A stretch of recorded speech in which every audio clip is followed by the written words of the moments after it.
So we have one next week too? Yep. You're not talking about the last week? Last week was a No. special. So Last week was a special, They yeah. must have harnessed. Good evening, Last everybody, Tuesday. and welcome to the regular scheduled February 4th, 2014 high school meeting. We're not on. You just gave me the go. Now we're on.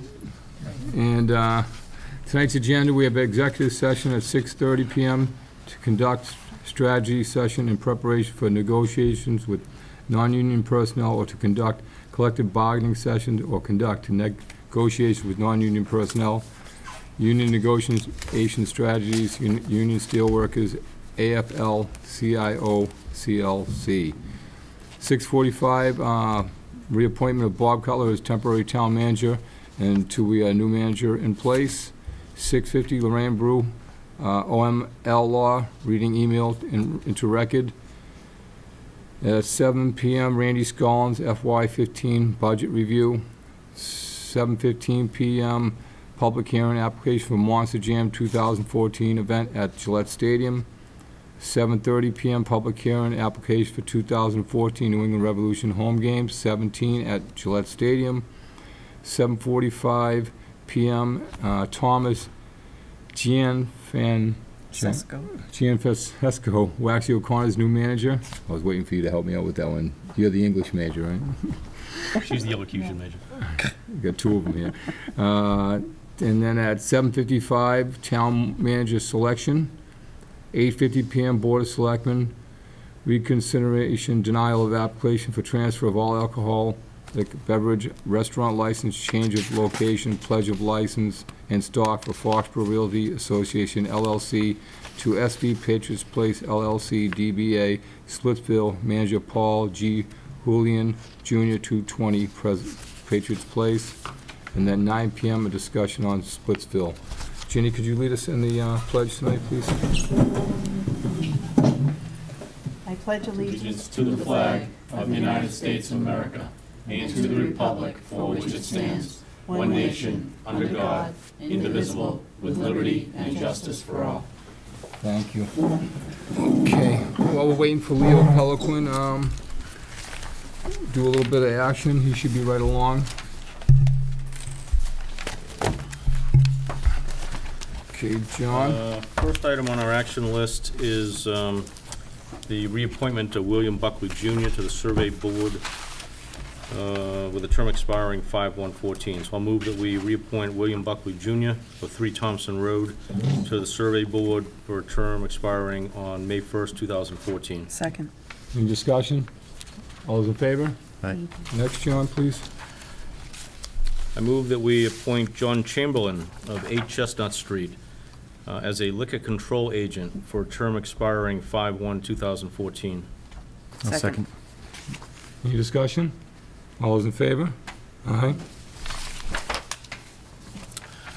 Okay, John. Item number 3 from the Foxborough Council on Aging, Foxborough Regional Charter School.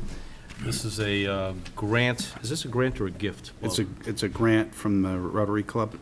Okay.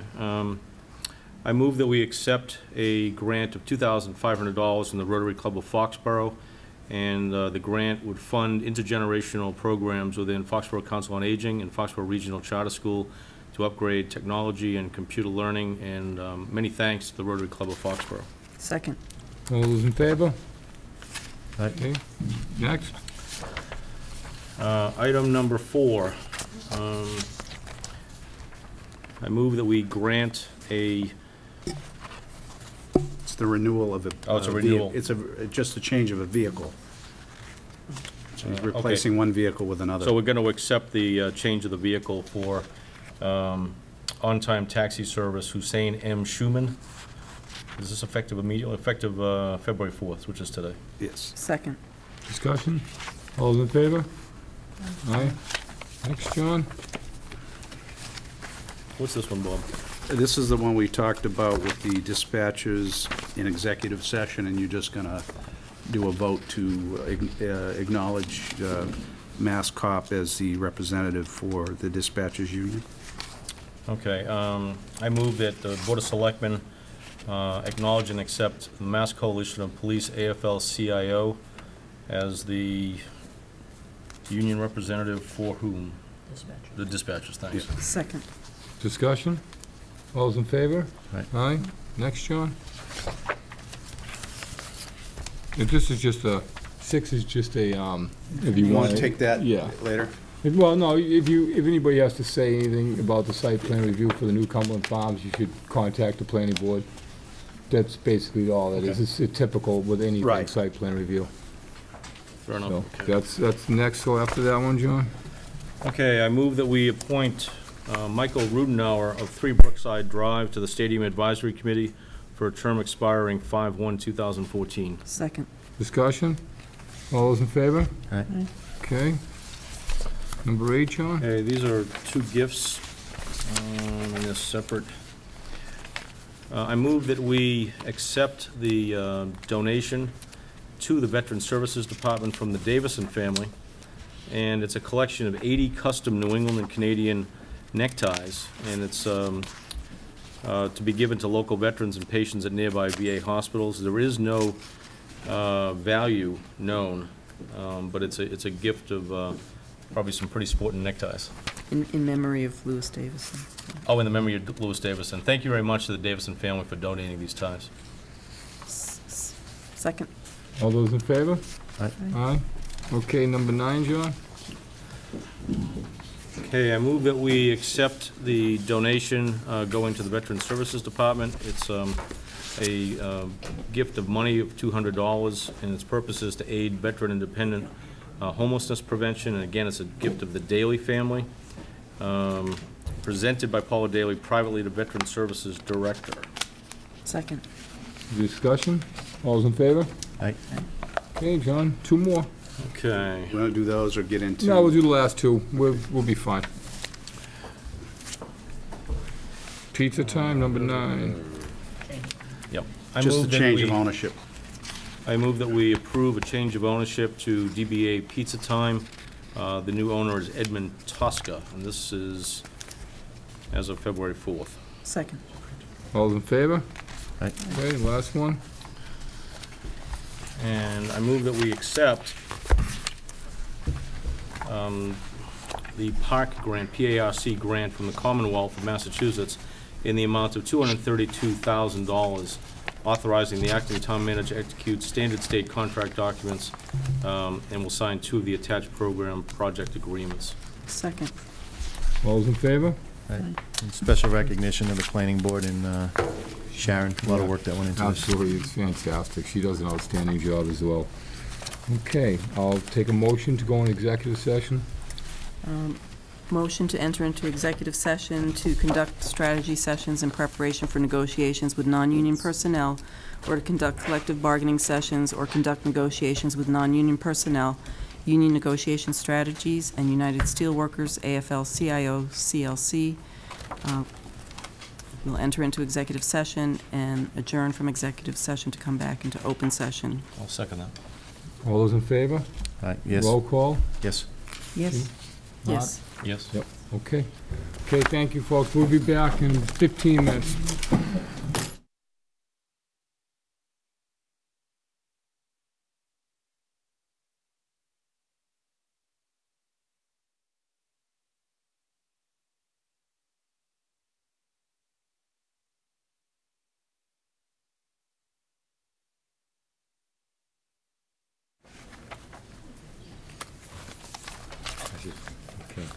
Okay, everybody, welcome back. I've gone a couple of minutes behind. We're gonna do to reappoint town manager Bob Cutler as temporary town manager until we can go through the rest of the process here of hiring later on this meeting, hopefully picking and selecting a new town manager. So I'll entertain a motion. All right, I'll make a motion that we reappoint Bob Cutler as the acting town manager until such time as we have a regular town manager employed. Second. Discussion? All those in favor? Thank you, Bob. Thanks, Bob. All those in favor? Aye, 4-0. Mr. DeVellis had to step out. He'll be back in a few minutes. Okay, now we're back on time. Lorraine Brew is gonna make an announcement, so I'll hand that over to you, Lorraine. Okay. I'll just take one of those. Copy.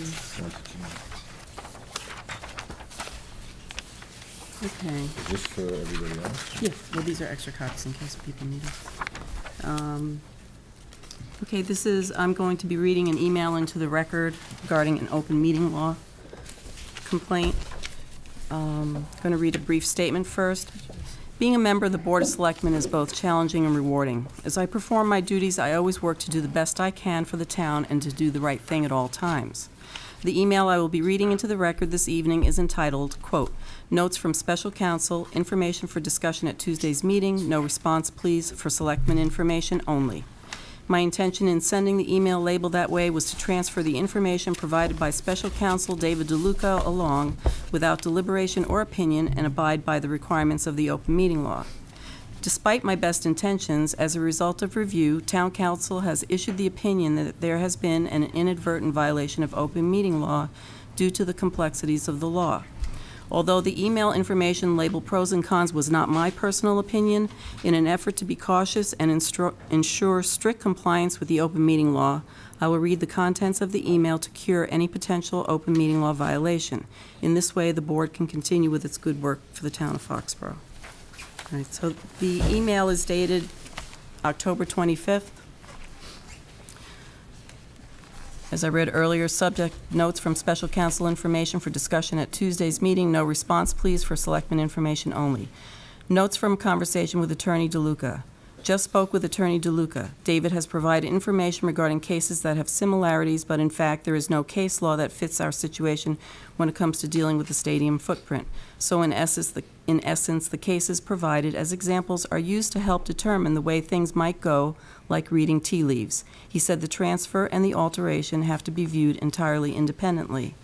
Alteration of premises. David states, principles to consider for allowing the alteration are size of the licensed area, proximity of the structure being brought into the license, and the ability to effectively enforce liquor license regulations. When all issues are reviewed, the BOS has to think this is a good idea. See case law examples in the packet. Pro, it frees up a liquor license for the craft organization to use for a business at Patriot Place. However, David states that this is an effort to fit a square peg into a round hole. He said the craft organization or other principals need to approach the town to request that we bring forward an article to put before the town to vote for special legislation for additional licenses. Instead, what is being created is a concept that one license should be expanded in order to free up others to fit those other licenses into Patriot Place. Cons. Alteration results in one manager of the 24-acre entity now having control, 140 acres under one liquor license. If there is a violation in one area, i.e. Hall of Fame, sanctions affect the entire 140-acre premises. Currently, the Dana-Farber building is required to comply with the town bylaw regarding police details for certain numbers of people at a gathering. Bringing the building into a single license eliminates that requirement. The same applies to the Hall of Fame. How does that fact that there is no longer need to comply with the bylaw affect enforcement/public safety? Is that acceptable to the board? Per David, principle of control is paramount. The police department must provide their perspective on this for us to consider. David believes more time should be taken to study the impacts from a police standpoint. He is checking the deadlines we could be held to. Other information. There does not appear to be any downside to the lease or ability to renegotiate the lease as a result of the alteration if it were approved. Transfer of license. Pros. Revenue enhancement to the town, estimated $75,000. Additional traffic to Patriot Place businesses. Cons.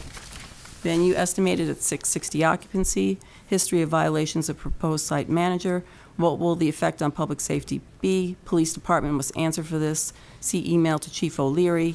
Information on OUI reports of location of last drink consumed provided by Chief O'Leary last year is attached. 24J report. Information on OUI reports of location of last drink consumed provided by Chief O'Leary last year.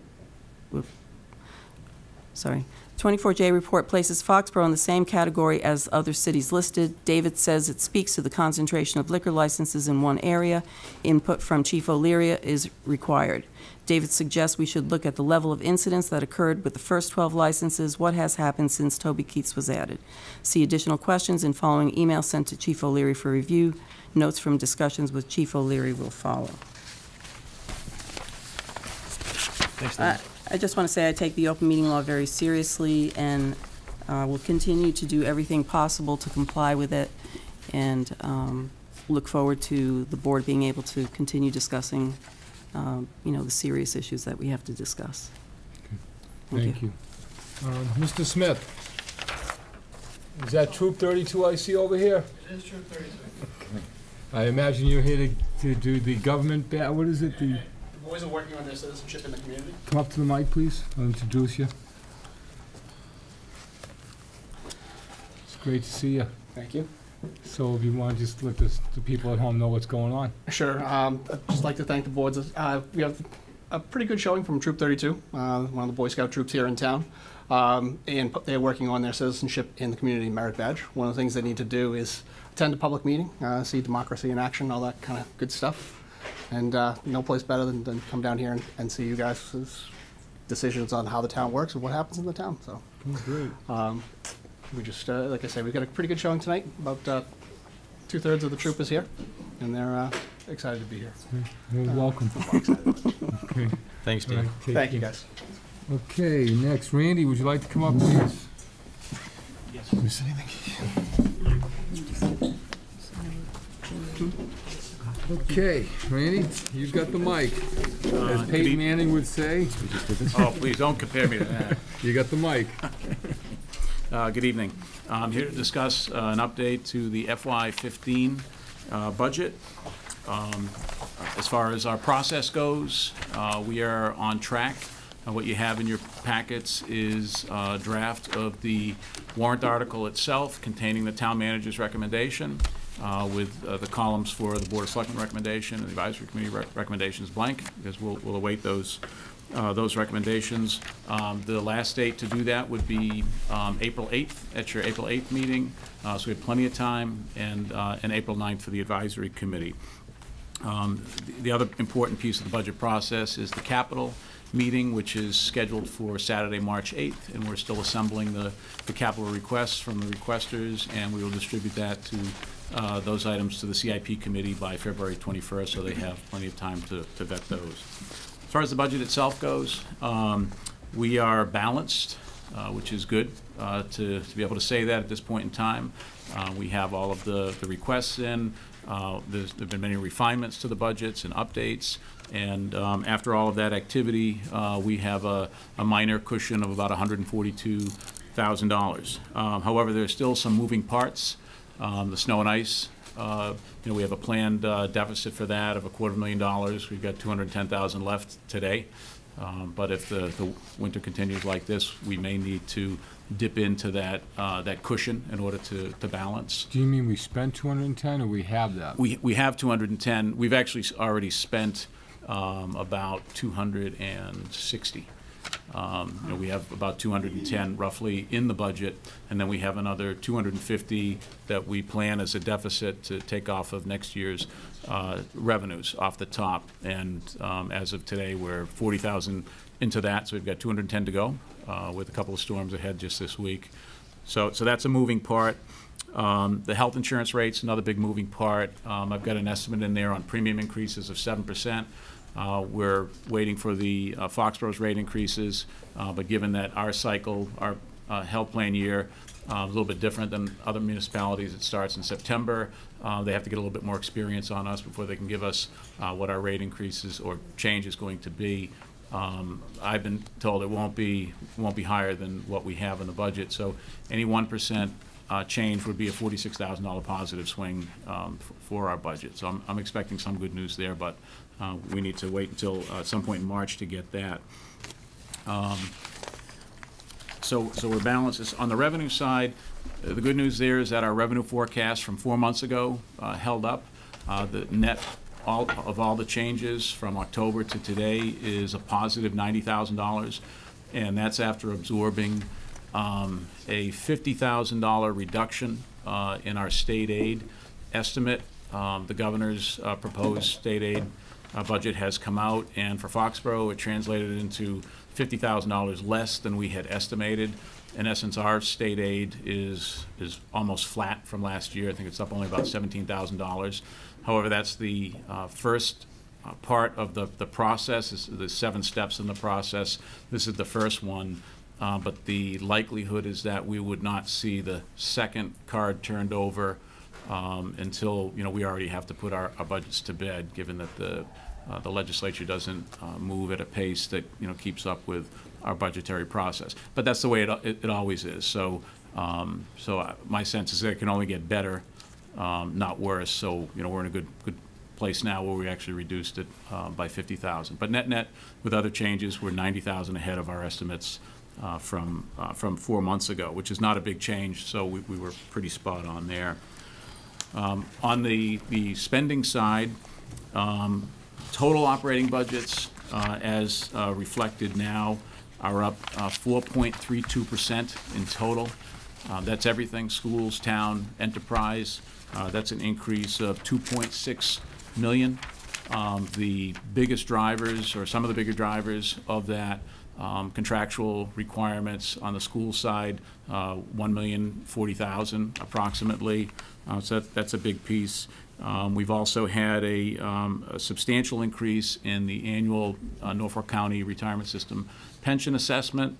That was actually 297,000 higher than my estimates. I was anticipating a more aggressive schedule that they have now adopted for this year, which meant a $432,000 increase on the pension assessment for us for next year. But even after absorbing those and putting in $250,000 at this point in time for a placeholder for possible lease costs for town hall, with all of that and all of the other adjustments that were made, we're still balanced, with a cushion of about $142,000. And again, there were several adjustments made. Bob and I worked with the town departments, and we collectively, those budgets were reduced over $300,000 in order to help make all of this balance. As I said, you have the warrant article itself at this point with the town manager's recommendation. There is a policy matter that you'll probably want to start to consider, and as we move along in the process, you'll want to make a recommendation or not, and that has to do with the meals tax monies that we've been collecting since the program's been in place since fiscal 12. When it started in fiscal 12, it was a partial year, and it was our first experience with the meals tax revenue. So we weren't sure how accurate the state's estimates were going to be, or how sustainable that revenue stream was going to be. So they proved to be pretty accurate and sustainable as you've been receiving the quarterly updates. So as a result, in fiscal 12 and 13, we didn't appropriate just over $610,000 that we've received in meals tax money that we now have sitting. It's part of the free cash balance, but as according to the board's policy, I have that have an eye on that and report on that, and I'm ensuring that nothing happens with that other than going to recommend it for appropriation for things that the board has voted in its policy, roads and OPEB. So in addition to my recommendation for fiscal 15 for $600,000 of next year's meals tax money to go to OPEB, and $269,000 to go to roads, which would consume 100% of the projected meals tax amount. In addition to that, you have another $610,000 to decide how you'd like to allocate that to one or the other or both. And I know the DPW director, Roger, is working up his plan on roads for next year. So I think that would be an important ingredient for the board to ultimately hear that and to see whether or not there should be more or less going to roads before you decide how you would like to invest. Randy, that other 610, was that accumulated from a previous fiscal year? Fiscal 12 and fiscal 13. Did the board not direct that to be deposited in the OPEB account? No, we were in the first year, we were unsure what the receipts were going to be. So we were very conservative. I think we only appropriated $375,000 in the first year, just to be sure, and that was an agreed upon strategy. We didn't want to overcommit for revenue streams that we had no experience with. And then the second year, we increased that some, but then we still received more. Okay, so this is the overage above what the board recommended. Exactly. Got it, okay. So why don't we place on the agenda for 3 weeks? Because Well, the next one would be March after next week, March Yeah. 4th.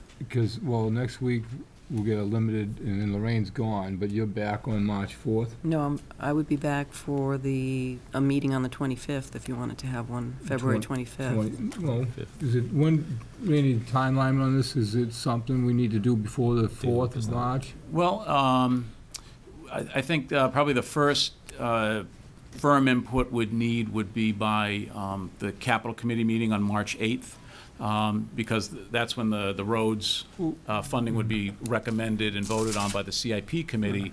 So if there's any piece of this that would be, you think Well, might be going to that, then you'd want to have a recommendation by then. I think, John, you're not here next week, right? No, I'm not. We can have that on the agenda. I mean, we kind of all know where everybody feels in this, so I don't think it's a big issue or a big discussion. So let's do it next week. Randy, just a quick question on the 869, that you're recommending for the 2015 budget, the 600 and the 269 OPEB and roads breakdown. Right. John. From your recommendation, what's that Yeah, no, I based got on? it. Was that the new program that Roger Hill has in place, or based on last year and the year before? No, it's actually OPEB driving the bus, if you will. Okay. If you recall, the recommendation that I've made when we started to fund OPEB is that we continue on an increasing our commitment to OPEB annually in order to build up to a point that's within our budgets where we are funding what is referred to as the ARC, the annual required contribution to amortize the unfunded liability. Right now, even with the $600,000 commitment, and there's other monies, water and sewer is funding some monies as well. And currently we get some federal drug subsidies, which by law can go right into the fund as well. But even with all of that, we're still approximately 1.5 million below funding at the ARC level. So good practice for the town or any town would be to get yourself up to that point without impacting services along the way. So it's a multi-year strategy to get there. And so by going up from 500 that we committed this year to 600, my recommendation going forward is that we speed that up a little bit, go up in $200,000 increments, and then in the next 5 years, and then $250,000 in years 6 and 7, to get to that point. So with only 869,000 projected in meals tax, it's just the remainder. Yeah, at this so point so for by roads. default, the only other player is the roads. Right. So by default, whatever was left over from that 6 went to the roads. But why not put the 269 in there? What was the driving factor to put it back? Can I just interrupt you, gentlemen, for 1 Sure. minute? We need to read the public hearing notice, Yep. and then we'll come right back to this. Okay? Okay, it's Please, now 7:15-ish. Town of Foxborough Board of Selectmen hearing notice. The Board of Selectmen, acting as the local licensing authority pursuant to Mass General Laws, Chapter 140, Section 181, and Section 183A, and Chapter 136, Section 4. Town of Foxborough Revised General Bylaws, Article 5, Section 6, and also Stadium Rules and Regulations, will conduct a public hearing on Tuesday, February 4th, 2014, beginning at 7:15 p.m. in the Foxborough High School Media Center, South Street, to review the application submitted by NPS LLC for the Monster Jam 2014. This event is proposed for Gillette Stadium. Application for this event is on file at the Office of Selectmen. All interested parties are welcome to attend. Thank you, John. Okay. I think Jim had a Jim, follow-up go question. So the, by default, the 269 went into that, and it's probably a longer discussion than we need to have here, but can that be worked in towards Roger Hill's presentation of if he needs a 269, more or less, Right, rather than defaulting and putting it there? Yes, he intends to, develop the full recommendation for the roads commitment, including the Chapter 90 funds from the state and this amount, and so he intends to make that recommendation to the board. The one thought that I'd leave you with is that as you can see, we have quite a ways to go in order to get to the funding level that we should be at on an annual basis for OPEB. So, so far, it's been relatively easy to allocate the funds within what we're receiving. But in the following budget year and then the following budget year, you know, that'll be an inflection, a decision point for the board. We can continue to commit, in essence, all of the meals tax at that point to OPEB, and then there will be other funds that, if you would like to continue to increase investing to get to the ARC from other revenues that come into the general fund budget, because it'll start to put a little pressure on other budgets. But as we progress along, you know, there'll be less pressure than there would have been this year, next year, or the years gone by. Randy, what's the OPEB deficit right now? It was, the last time it was actuarially calculated, which was 2 years ago, it was $52.2 million. We're currently in the process of having it updated as we're required to every 2 years, and I'm anticipating, crossing my fingers, a reduction from that as a result of the changes that have been made to the plan, you know, the plans that we offer, you know, through the changes that we've, you know, bargained, you know, with the unions, you know, the GIC-like plans, and then in addition to that, the funding plan that we've been able to sustain. So I'm expecting that it will come down. I don't know by how much, but when we started, it was just over 64 million, and so our progress has you know, brought the actuarial calculation of it down. I expect that to happen again when we see that in But March. potentially, we have the 610 available. Correct. And we have another 600 available. Correct. So potentially, we could move $1,200,000 $10 in there, potentially. Yes. Okay, just wanted to know that that's the mechanics of it. Yes. Okay. 600,000 is the base recommendation out of next year's meals tax, and then the 610 is The another- overage from previous years. Correct. Yep. Okay. Okay, go Thank you. ahead. Yeah, So, just what was interesting when we were interviewing the 3 candidates, you know, for town manager, each town had a different way of funding OPEB. And I just thought our town did the best way. That was cleaner. I like the strategy. You know, it doesn't Yeah. hurt right now. Yeah. It's a good strategy. It's a great. I think it's a great policy that's been adopted here. Yeah, and it's something you can count on, Yes. more or less. Yes. You know, that was pretty good.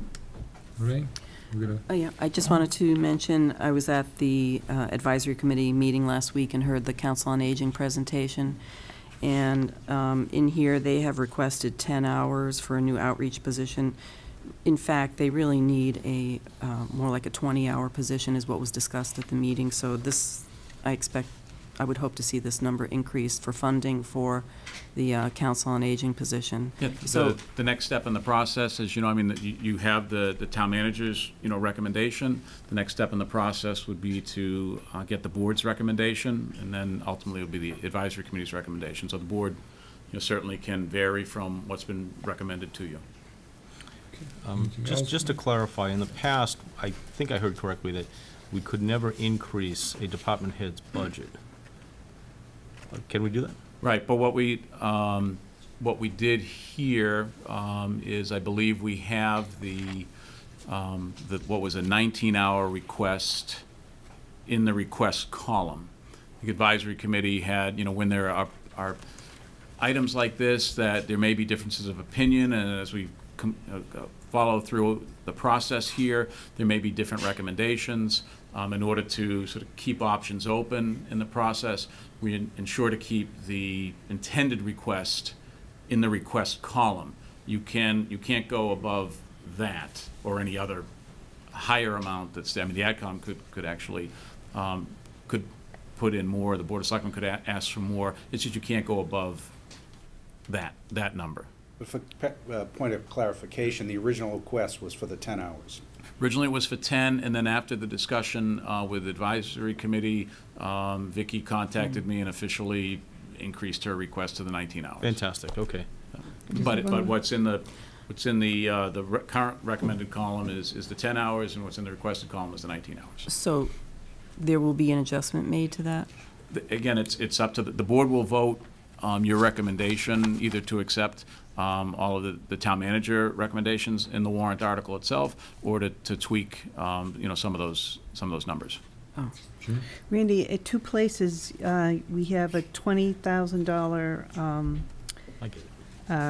We can do it. budget item for Sunday hours for the library. Mhm. And on the first page, it says a possible commitment from the library trustees to fund that for FY15. Is this, the idea of this is experimental to see Yes. if Sunday hours are workable? Yes. And then if so, it would become a regular, in the That's- line that- item in the regular budget? That's the intent, and right now, it's currently presented as funded with the revenues that the town has put forward. There's the library trustees will be, considering, as I put in the memo to you, will be considering possibly funding that out of their own gift fund, the capital fund, but that's uncertain at this point. So for the now, we have it in there as funded from our general receipts. And if they did that, it would probably be like a one-year commitment as a Yes. trial basis and see what happens? Yes. Yeah. And we're Thank gonna discuss all this at a future meeting, so can we move on for the sake of time for public hearings? So if we want to make suggestions for changes, how do we affect that? When we approve it when we vote. Yeah, my suggestion would be is that you take a look at the warrant article and the documents that I've given you, and ask any questions of the department heads or Bob or myself, and then probably schedule it for a future meeting where the board would discuss and ultimately vote on any changes, to each of the lines. Okay. Jim, you all set? I'm all set, thanks. Okay. Thanks, Rick. Thank you, Andy. Standing advisor, you want to come forward, and Jess, you here solo tonight? I am. Okay. We'll need another seat, please, gentlemen.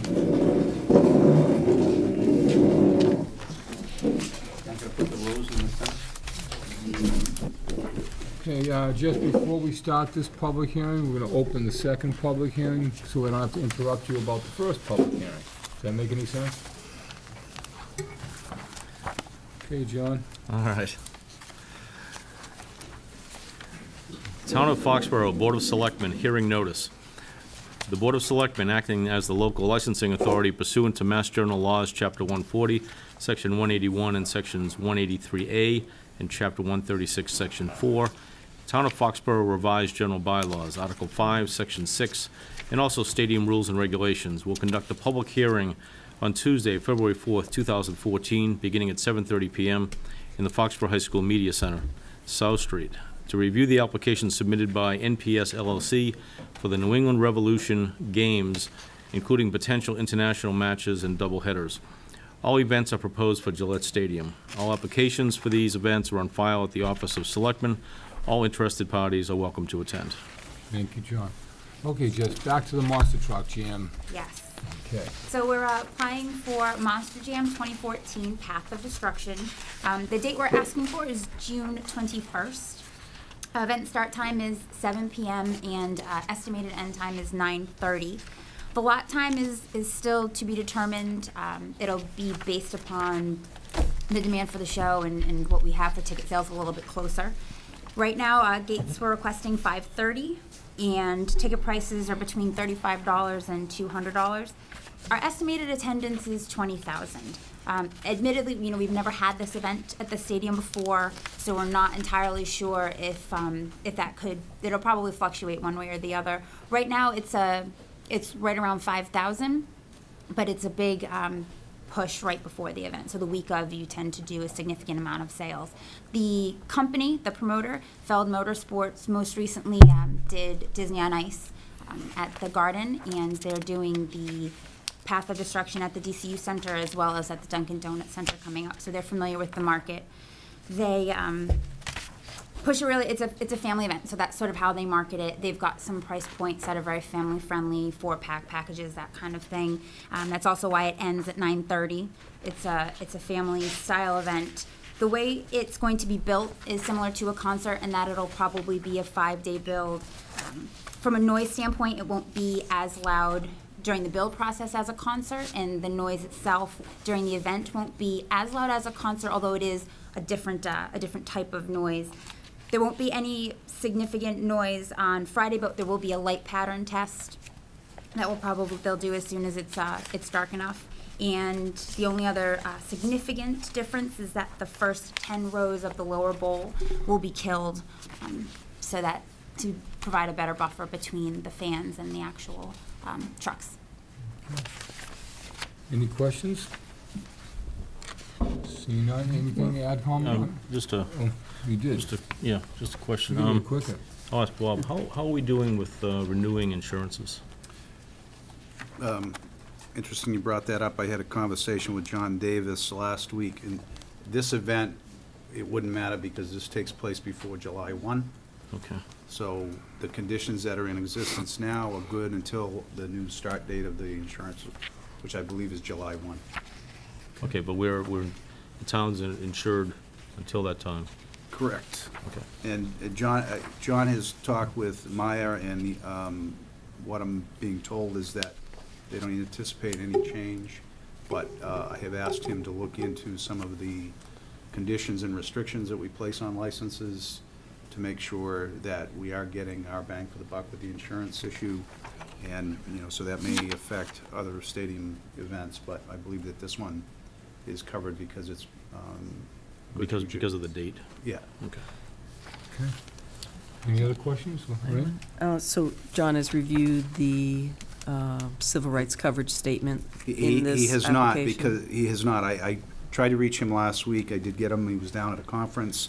He's got a call into Maya. He was supposed to get back to me on Friday, but I believe that means he did not speak with the person he needs to at Maya.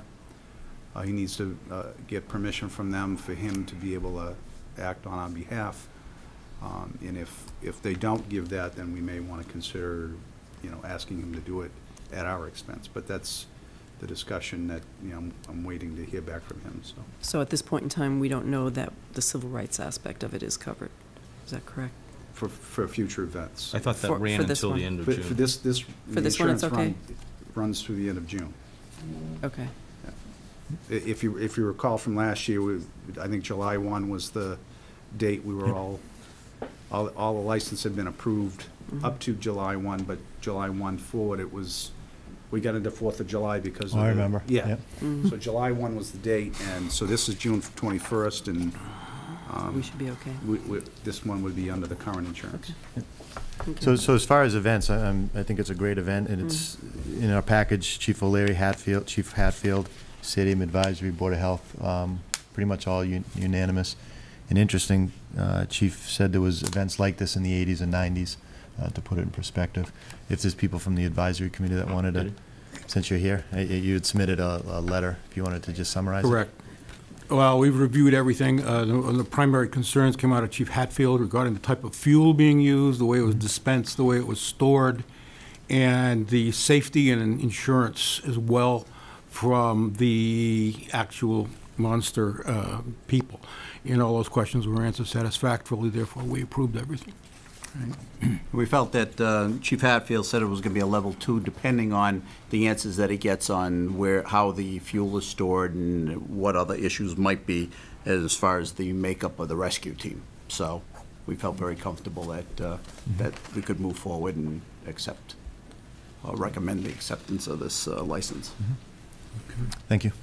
Okay, this is a public hearing. Anybody in the audience wish to be heard in this matter? Seeing none, I'll entertain a motion.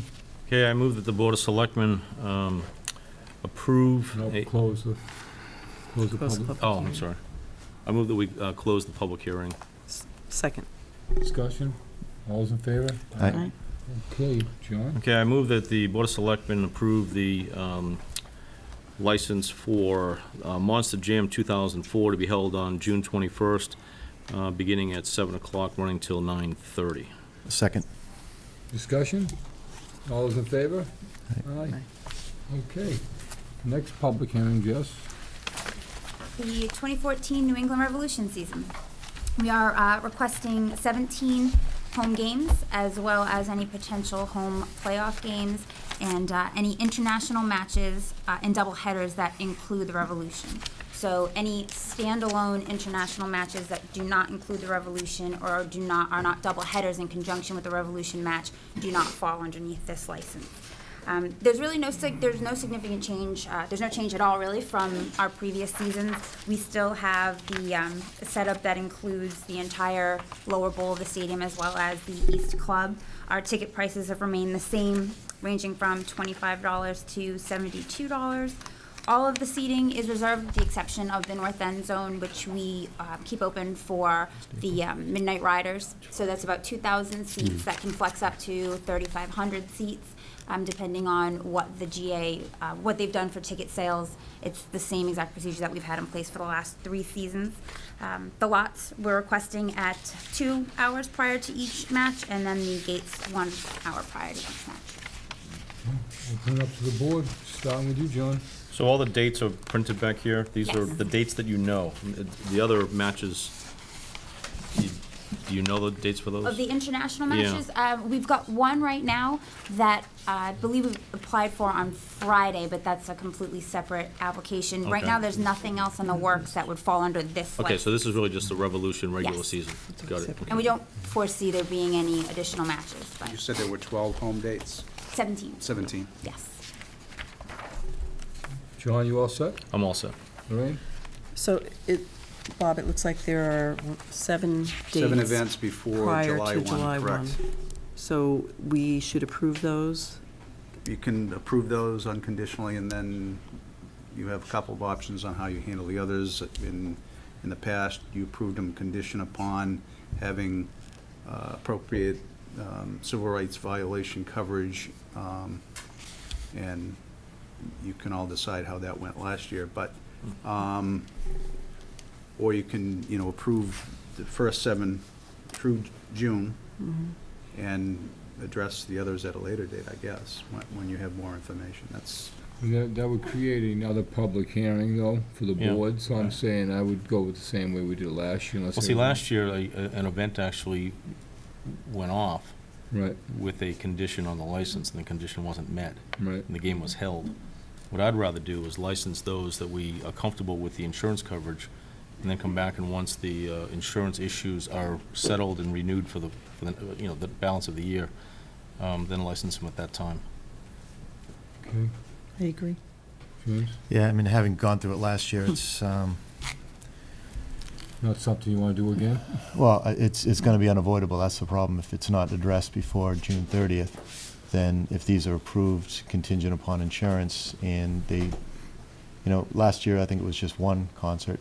Well, Here there was we've one got 10 Revolution soccer events. game, I think. Oh, It was a soccer game. was it? Right. Yeah, I can't Right. remember what Yeah, it was. but then we had Yeah. concerts. But here, there's a whole bunch that happened after the June deadline. Now, the difference is that, they have provided additional insurance, which was accepted by the town in July, and so it depends on your comfort level as to whether or not you think that's sufficient, especially for a Revolution game, which tends to be a little less of a problem. So those are considerations that you have to take into account and then make that decision on. It's not that the insurance does not exist, it does. The question is it sufficient Adequate. to the town's Yeah. needs? Last year, when we had the situation, I said last year, at the end of the situation, I would not license events without full insurance, so I would not vote to license something with that attachment. You either have the insurance or you don't have the insurance. I have no problem with the pre-July, June 30th events, but I won't vote to approve the licenses for the post-July 1st events, with a contingency. I won't do that. Okay. So basically, the only reason that we would consider taking that approach is until we get notification from John Davis that all the requirements have been met, and then we would be able to come back and approve the balance, correct? Correct. Okay. Well, I don't have to, I guess I hear he's loud and clear. Well, I've got a concern. It's, you can license something in contingent, and that gives the applicant the ability to move forward in a direction and schedule and labor and vendors and a business plan. If there's no license for the majority of the games, Hard to sell a ticket. hard to sell a ticket. Well, that's how we did it last year, Jim. But last year, Was it- last year was a completely different situation. was a There little was different no last year. insurance. There is insurance here. There's maybe a question in someone's mind whether it meets the town's needs. That has to be answered. So I think especially for the Revolution games, you can feel comfortable licensing them with the condition that they do not happen if that issue isn't resolved. We're resolving the issue in February, not on June 30th, and we should have an answer within the next few weeks. So, I don't know that you want to go in a direction where you only license half of the events. And I just don't know if that's the direction you really want to take. And you can do these conditionally, and I know we have a couple other issues coming up in the next few weeks. We pushed this week to get an answer from John Davis that we can put in the language, the restrictive language that meets the town's needs. See, I would That is rather, the way I would go. I would rather do that, and hopefully use a couple months to work together than say no. And especially, I mean, it's the Revolution, it's a struggling venue, and it's not an over, I mean, I can go on, but I'm comfortable voting contingent, and I mean, I could regret it, but I think I'd rather err on the caution of doing that. Yeah, I think we were worlds apart last year, guys. Well, the thing were is, what worlds happened apart. is all through, I don't know, probably starting around February, negotiations were on, then they were off, then they were delayed, then there was questions, and it ran right up to the last second and spilled over. And, just try to, reminisce back to the last July 4th. I mean, it was chaos. And still we didn't have an answer, and yet the event went off. And I think because the event was scheduled, there was people that were going to show up, there's going to be traffic issues, I think we collectively said, let it be. We acquiesced to letting the event go off. But I mean, here I'm looking for some incentive for all parties to get at this earlier than later. And I just don't want to have another situation when we run up to the deadline and nothing's been done. John, the incentive is none of us want to be in the position we were in last July, where we were working all kinds of hours and holidays and everything else. And so, I've called into John Davis. I will follow up with another call to him tomorrow, Thursday, Friday, to get a quick answer on this. But I think it sets a bad precedent to not license all these events. You either don't address it now at all, but for them to be left hanging on some of the events where they've got to sell tickets. But Bob, is it not irresponsible, to license something without having adequate protections for the town? You license it conditionally, and then the other ones, we need to have an answer before the next licensing issues. Well, why should we license something conditionally when insurance, the proper insurance could be gotten? So you would need to license it conditionally. I'm not going to go through again this year what we did last year. We made an effort to get the insurance coverage. We all know what effort that took.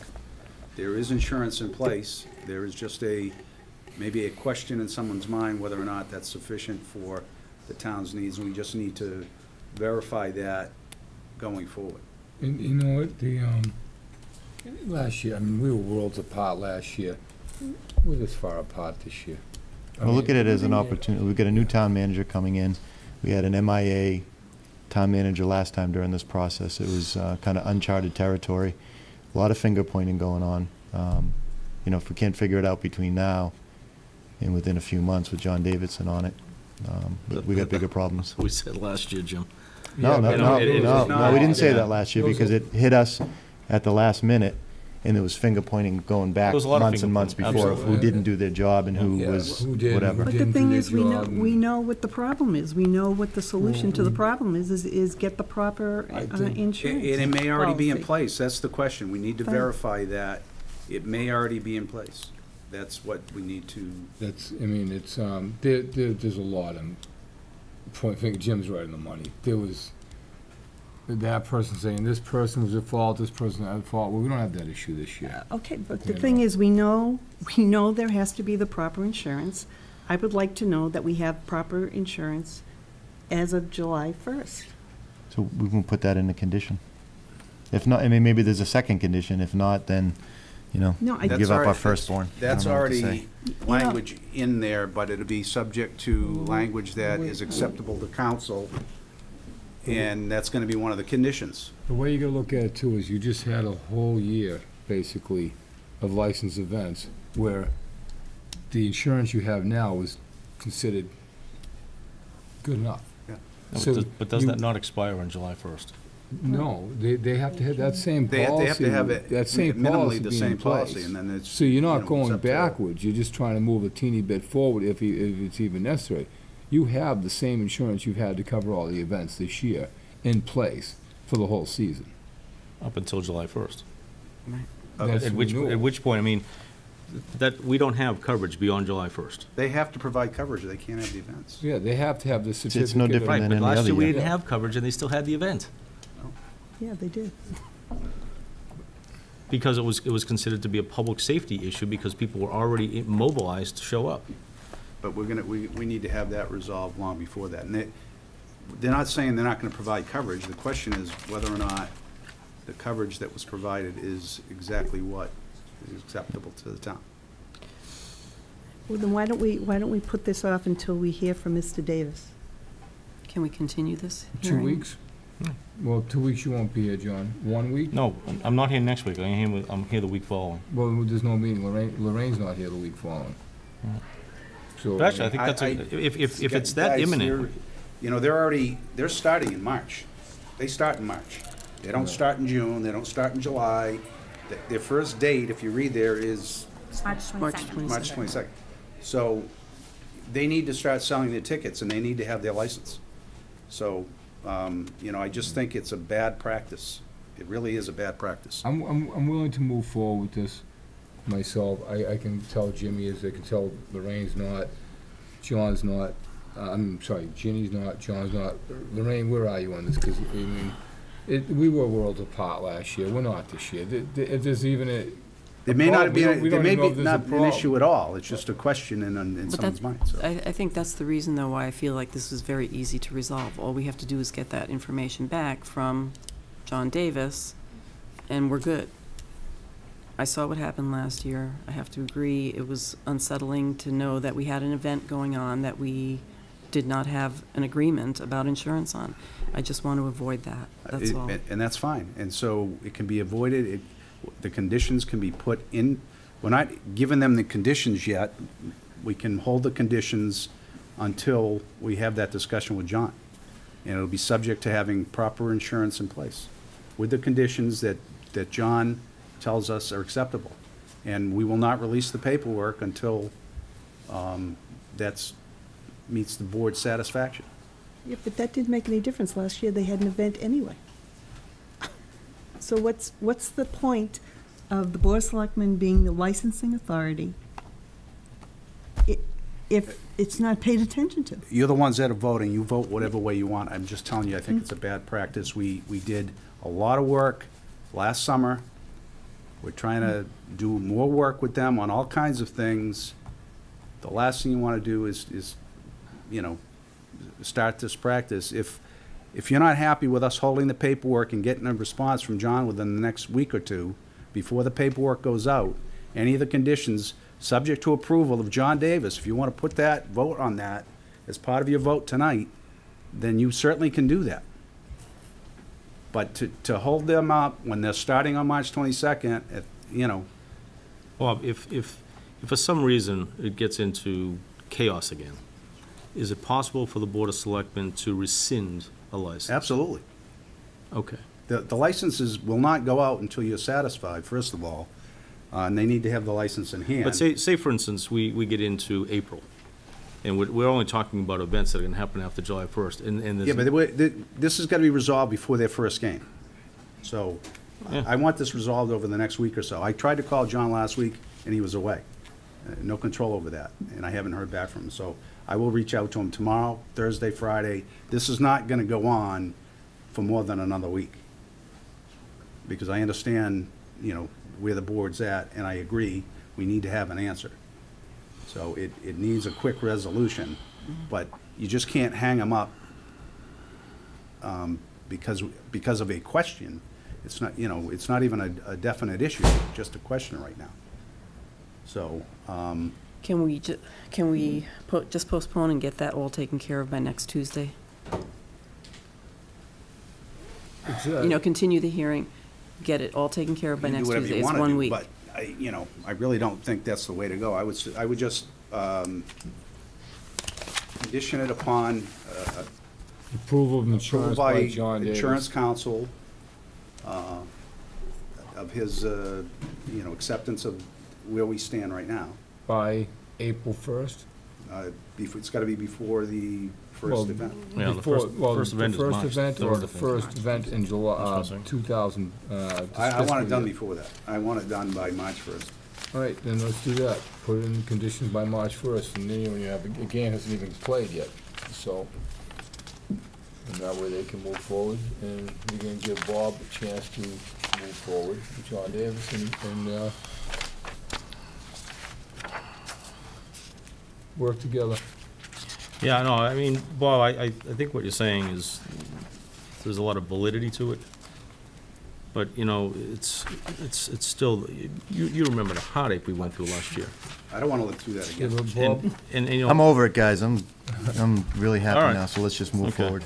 I can't, that's a whole year ago, and I understand what you're saying, not to belittle the thing, but come on, at some point, we I can't gotta, look into the crystal ball and say, is this gonna happen again? There's gonna be some snafu in the insurance policy, we're gonna run right up against. The strong leadership we've had this year, I don't expect it to happen. Oh, You okay. know, we got different people in place, and we got people working hard. I gotta have some faith in them, so So- that's where I'm going. on it. So, Bob, are you saying under the license regulations, that's where a date would be inserted? We would insert that in today? So it would say, like, the licensees and the person owning, managing, or controlling the licensed event shall deliver to the town of Foxborough certificates of such insurance to the town instead of at least 10 days prior to the licensed event by March 1st.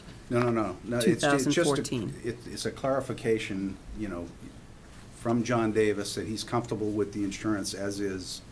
The insurance is going to be the same and/or better on July 1, but he's got to be comfortable that the insurance that we have, that we all negotiated last summer, is in a good position for the town. And he may be able to put some language in the conditions that he feels more comfortable with. But By March 1st, you said. I want all that part of it resolved by March 1st. So there you go. But if it's not resolved, then we have signed the license. No, we haven't it's released it. We contingent haven't upon the released it. insurance. We haven't It's con- released them. It's part of the condition of the license. And that gives us, But I don't see where it is, it's not written into It's the not in there conditions. because he's got to tell us the language he wants in there. You know, I'd like to put this off till next week to vote on it. Hear from John, get the language in there, and then I'd feel more comfortable in making the decision on this. but I would say it's highly unlikely by next week John's gonna have this all settled down. You gotta give the man a month almost, and today's the, You know, Christmas comes December 25th every year. People know when Christmas comes. Everybody knew the insurance was going to be expiring June 30th. The dates are there. and it's, So it's 5 I'm months away. surprised, but I'm surprised something hasn't been done before this. You We gotta- negotiated an agreement last July. As far as we all knew, that insurance, Was was completely effective. adequate, right. and is still adequate. And it may still be, and that's the insurance It's you're just going to been have. questioned by or John that there an might be amendment. something he might want to tweak a little bit to give the town a little bit more protection. You're not talking about a complete separation here. You're talking about dotting an I. This last year was a complete separation. Now you're just gonna dot an I across a T. It's not that, and I understand the pain from last year, trust me. It was horrible. But different leadership. So we got 6 months to do it, so that brings, up till July. If we cut it in half, put the March date on it and it gets rescinded, No, certainly after July. I'm gonna make a but- motion. I Yeah. honestly, I can hold my nose and live with this, but I just don't want, if this thing blows up, and we had an opportunity to sort of keep people accountable, and if it blows up and we're faced with the same thing, I'll say, gee, guys, we had a chance. We'll learn something from this. I hope it doesn't happen. Well, I want to move on it because they have other agenda items coming up over the next few weeks, and I don't want this to become an issue every week until we get it resolved. So I'm going to get on John as quickly as I can to get some kind of resolution for you all. Okay. All right. Oh, is this a public hearing? Anybody out there in the audience wish to be heard in this matter? Seeing none, I'll entertain one motion. Okay, I move that the Board of Selectmen approve. Adjourn. Oh, I'm sorry. I move that we close the public hearing. I always miss that. Second. Discussion? All those in favor? Aye. Okay, John. Okay, I move that the Board of Selectmen approve the license for the New England Revolution soccer season, beginning on March 22nd, do I have that right? March 23rd. And there'll be 17 home games. This license will be conditioned by the approval of our insurance council, and it'll be conditioned on all categories of insurance being in place and acceptable to the town by March 1st, 2014. Well done. Second on that? Seconded. Discussion? All those in favor? Aye. 3, all those against? 2. Okay. Jess, please, let your people know Yes. that our people are very concerned. I will definitely pass it along. Thank you. Thank you. Thank you. Mark, Yes. the Stadium Advisory Committee was requested to interview a potential member.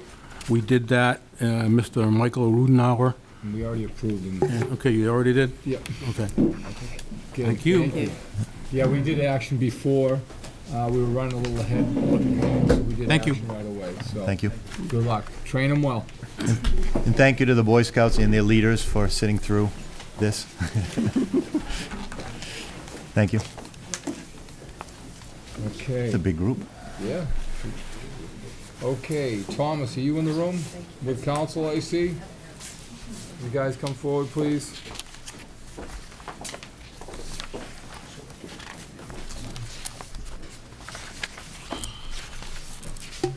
Mr. Scott, you have the mic. Good evening. I'd like to introduce everybody. We'll go across. Attorney Frank Spillane, representing Waxy O'Connor's in their applications to have the licensed manager on the alcohol license changed. Tom, you want to introduce yourself? My name's Thomas Gianfrancesco, from Rentham, Mass, and been working at Waxy's for just about a year now. Was hired as the chef. Since then, Paul made the decision to appoint me general manager. Paul McKenna, representing the ownership of Waxy O'Connor's through my father and his partner in Florida. As the application indicates, we're asking the manager on the license to be changed to Tom here. I'm Joseph Lothrips, who's on there. Joseph is still employed with us at Waxy O'Connor's. However, with Tom being appointed as the general manager, we felt that it was better for him to be on the license than Joe, because Tom will be at the facility more hours than Joe. Any discussion amongst the board? Any questions, John? Just a question, Frank, Waxy's has had some problems in the past, and I'm just wondering, is this new manager aware of those problems and understand that, they're... Well, since we came to a settlement with the town with regard to those issues over a year ago, we haven't had any issues with the town or the ABCC. They've changed all their procedures with regard to how they deal with checking IDs and those types of things. We filed with the Board of Selectmen their policy on checking IDs, the ID scanner, and so forth. So since the change of ownership and change of managers back occurred, there have been no issues that have been incurred that we know of. Okay. Any other questions, Lorraine? No, I'm all set. Good luck. Ginny? No, just as a reminder, I mean, you've been working there for a year, and, you know, the town is very strict on, you know, compliance with the rules and regulations, and, you know, so just Yeah, no, gentle reminder. No, very understandable. We've been, you know, very proactive as far as, the answer to your question is I do know the history, and we've been, you know, since I've taken over, we've been very proactive. We've had 2 meetings so far, just reminding the staff, as far as like the ID scanner policy and alcohol service training. So we are working hard to stay where we need to be. Just so the board knows, when Paul decided to make Tom as the general manager for the facility, they went over and met with the police chief. The chief made a recommendation to Tom to take a certain course with regard to alcohol. Tom has taken that. So they are trying to be proactive, staying in touch with the town, and any issues that come up they want to know about right away and address right away.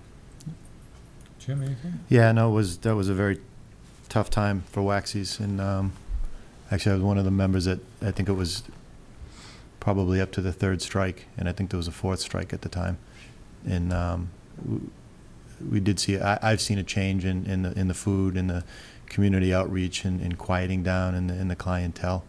Are those strikes still on the books, or have they been? Frank, is that a year and then it gets cleaned up, or? I think some of the strikes, but not all of them, Okay. are gone away yet. Okay, so there is still some history, some baggage that you would be building on if there was another problem. So. Well, anybody want to make a motion? Okay.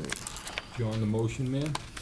All right, I'm going to probably butcher your last name, but I'll give it a go. That's okay. I already did it for him, so All we right. can't do any worse. Yeah. I move that we appoint Thomas Gianfrancesco as Waxy O'Connor's new manager, effective immediately. Second. All those in favor? Okay. Okay, good luck. Thank you very much. Thank you. Nice seeing you. Okay. We're almost right on the minute here tonight. Tonight's the I think gonna be the final information by the board members, and somebody's gonna be selected as our new town manager. I really want to reach out and thank the selection committee. Did an outstanding job, and I want to thank Lorraine for doing an outstanding job bringing the certain group there. The Collins. Collins group, and you know, she researched it, found it, brought it to the board let her run with it. She did a great job, and we've got 3 fantastic candidates. We couldn't, in my eyes, go wrong with any of them, and I've had the pleasure of meeting them again after this meeting, and we've all done some research, and I'm really looking forward to this. I think it's the town's gonna really be moving in the right direction after this. So I think what I'll do tonight is I'm gonna start with Jimmy, see where he's at, and listen to every board member. And before you make a motion, or you know, supply the information so we all can hear it, because there is a lot more new information to share, I'm sure. So, James? Yep. Thanks, Mark. Again, also to the screening committee, a great process to bring it to our table. The 3 candidates, the interview process went well. In the 3 applicants, I kind of made a matrix in my head of the things that I was looking for. I'll just run them down quickly. The job skills on the face value, the HR, finance, and administration skills, good communication skills of the 3 candidates, strategic planners and strategic thinking from their past work, motivational skills and consensus builders of the work that they're doing in their towns, looking for someone that high energy level, enthusiasm, and somebody that can make decisions, or somebody that delegates it to the board. That was important to see the difference between the 3 candidates. Looked for the skilled staff developers, the skills amongst them, the project management and history that they've had in the different towns, the longevity and dedication, experience in similar towns to Foxborough, their private work experience, and overall their integrity, both in the work environment and in their personal lives, as much as I could find out. So I spoke to a lot of, well, Mark and I had a couple meetings, 3 meetings with the different candidates for a couple hours. And they were in the office, they were out to lunch, they were with past selectmen. One of them actually was with a development attorney. And the questions that we asked were not kind of the cookie cutter 12 questions that we saw in this, on the interviews, but kind of, you know, why do you want to go to Foxborough? It seems like you have a good thing going. Why would you want to change? Kind of goals and ambitions. So that was very helpful. And to share it with the board, I was kind of looking for a little bombshell or something that would kind of give me pause, and I didn't find it from any of the 3 candidates. Some surfaced a little higher than others during that process, but I got to say the 3 candidates that came forward were very well versed in their jobs, and they're very comfortable speaking about it. And there was a lot of insight that we could get from the people that they work with also. And I think from that exercise, there's probably one that jumped a little higher than the other 2. And as Mark said, there's probably not a bad choice you could make. And the reason that one person elevated above the others is not because of negative stuff from the others. It's just because they outshined on a couple skill sets that I think this town could use right now. Okay. Jeannie? Yeah, I was tasked with speaking to the fire departments in 3 different towns of Norfolk, Dedham, and Wayland, and I spoke to the fire chief, and all fire chiefs, and I'll tell you, they all had glowing recommendations for each candidate, but also they talked about things that not necessarily having to do with the fire department, about other aspects of the candidate and dealing with the town. And I agree with what Jim said was true. I mean, I think we were all on the same page. We all know what we want, and we were looking for those things in the interviews and in the searching the resumes and in speaking with them. I did telephone interviews with all 3 candidates, and it was a very interesting process. And I told everyone I spoke to, I said, we have 3 really good candidates. I think the screening committee did a wonderful job. I think Collins Institute did a great job. And it's a tough choice. But as Jim said, he has one candidate who rose to the top in his mind. And I also have a candidate that I was very impressed with. And I don't know whether you want to talk to. Okay, all right. But what do you want me to do? These are I asked the fire chief 7 questions. If you want to just explain that. I can just give you the questions. Well, you know, we're going to make a decision now. So. Oh, okay. I mean, what I asked about was what was the management style? Did the person support the fire department and the budget showing real concern for public safety? Under his watch, what improvements were made to the fire department? What things were not done to your disappointment? How was he on union negotiations? The overall impression? And my last question was, will you be sorry to see him go? And they're all going to be very sorry that we are going to pick we're going to pick somebody tonight. And the other 3 towns, they were going to be very sorry to lose the person that we choose.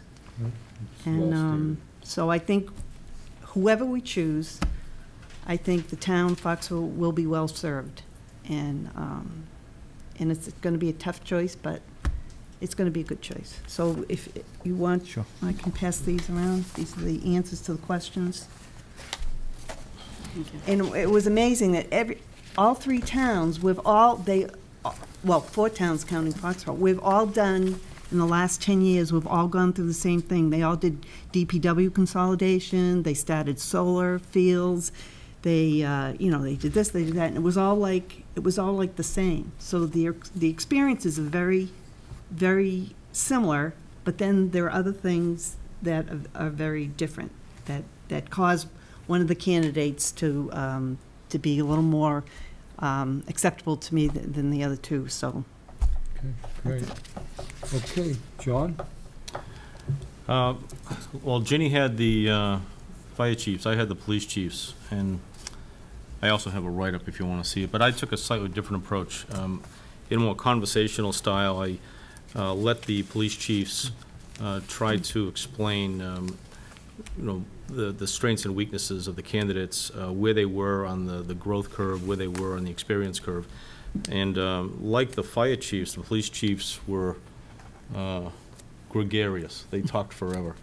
And I got a lot of good information, but the theme that came out of it, and the one, and I may talk further about this later, is that like Jimmy laid out a series of skill sets that he's looking for, and I can add one to that.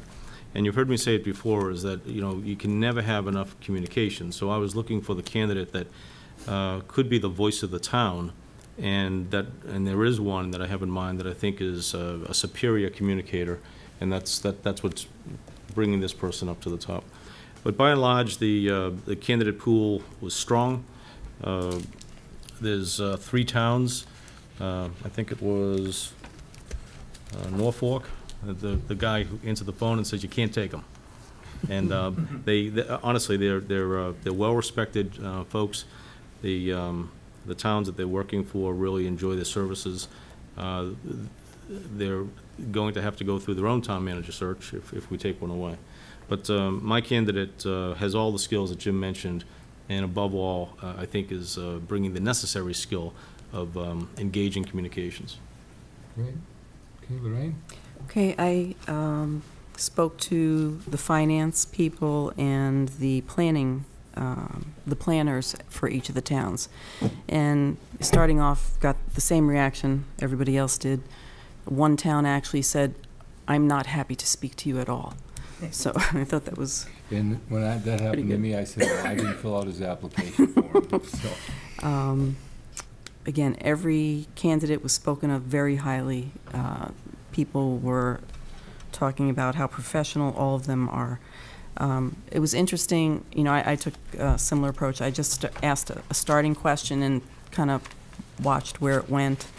I asked the person that I spoke to please explain how they worked with the candidate, and if they could elaborate a little bit on how they feel the candidate helped them or contributed to their ability to be able to meet their goals and objectives for them and their elected board.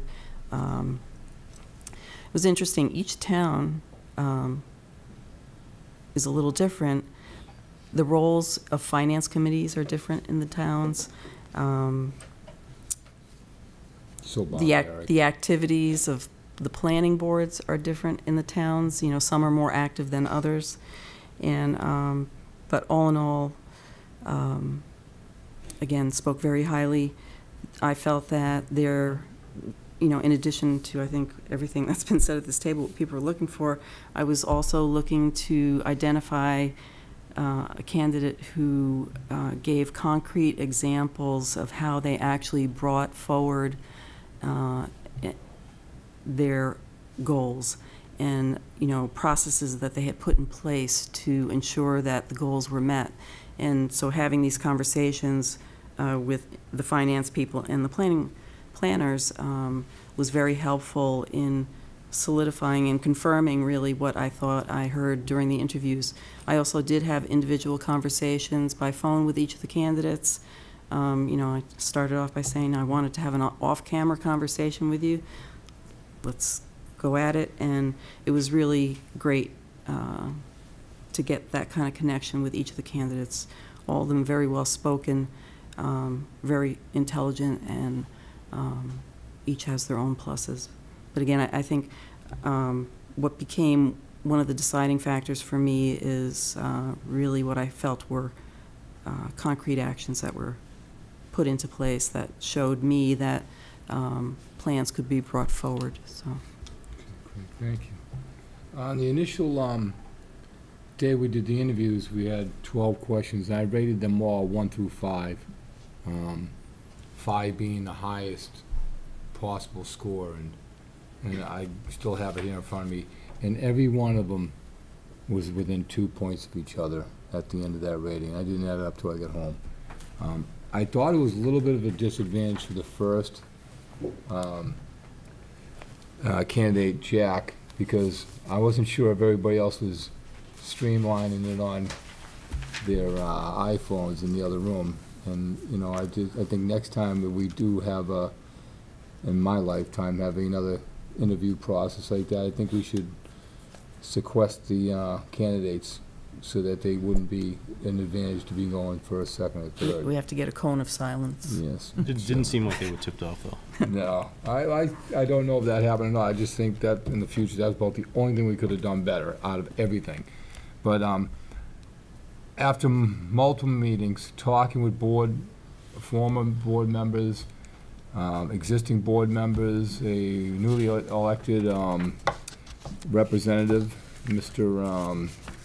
Dooley from Norfolk, the new state representative, was there when I went in, and it came down to just a little bit more information I wanted to share with the board. And these questions I asked all the candidates. Obviously, Mr. Turkington, he is able to start right away. He would like to see an assistant town manager with that job combined with HR, so that you would have it wouldn't have it just an HR person. You would have an assistant town manager that has HR skills. All three candidates said that. I don't know if anybody's asked that question, but all three candidates said that. Then moving on to Mr. Jack Hathaway from Norfolk. So obviously Fred could start right away, because I think timeline has a lot to do with this. Jack is committed to a 4 weeks notice to his town, and Norfolk is closed on Fridays, so he could start on Fridays if he was selected every week right away, but he'd be 4 weeks out. Then he wants to see the assistant town manager and an HR with HR experience to combine them two jobs. Neither one of them has an assistant town manager right now. In Norfolk, he uses the town clerk, kind of like how we utilized our town clerk for the last 6 or 7 months. And Fred, they used finance in Wayland. Finance director as an assistant to do some of the assistant tasks. And then you come over to Bill Keating, and he can start April 1st, but is willing to come in and help out during the whole process. And once again, he agrees that. And then it's you know, you weigh it up and down, but we got to be.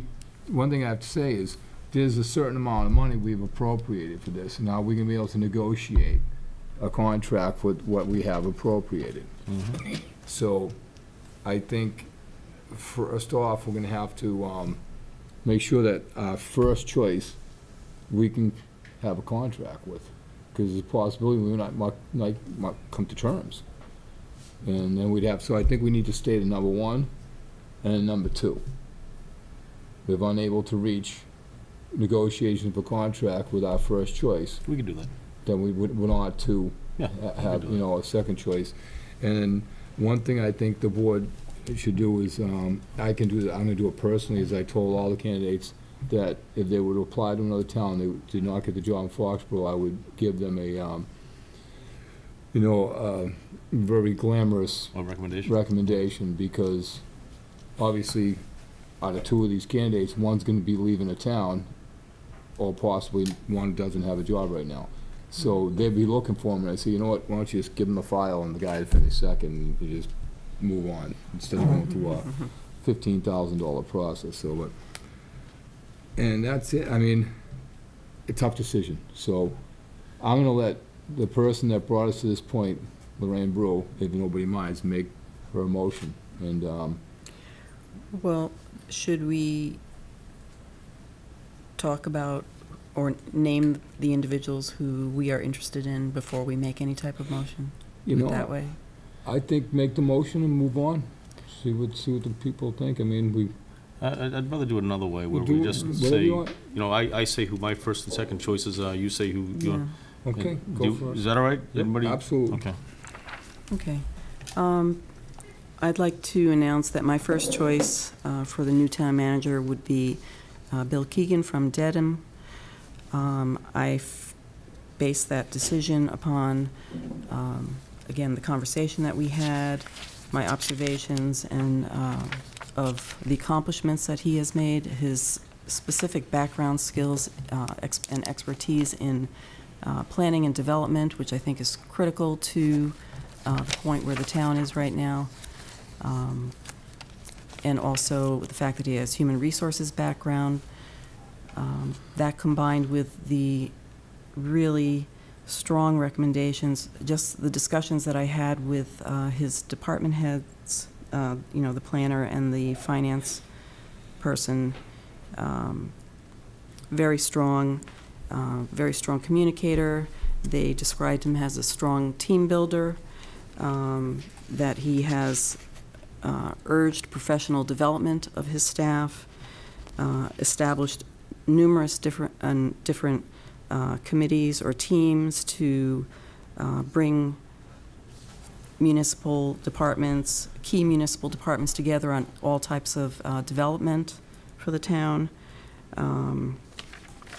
They're described as approachable, easy to talk to, that he really does have an open door policy and communicates very well with citizens, gets people working together was a major strength. He's been described as very supportive in the way development is handled by the planning board.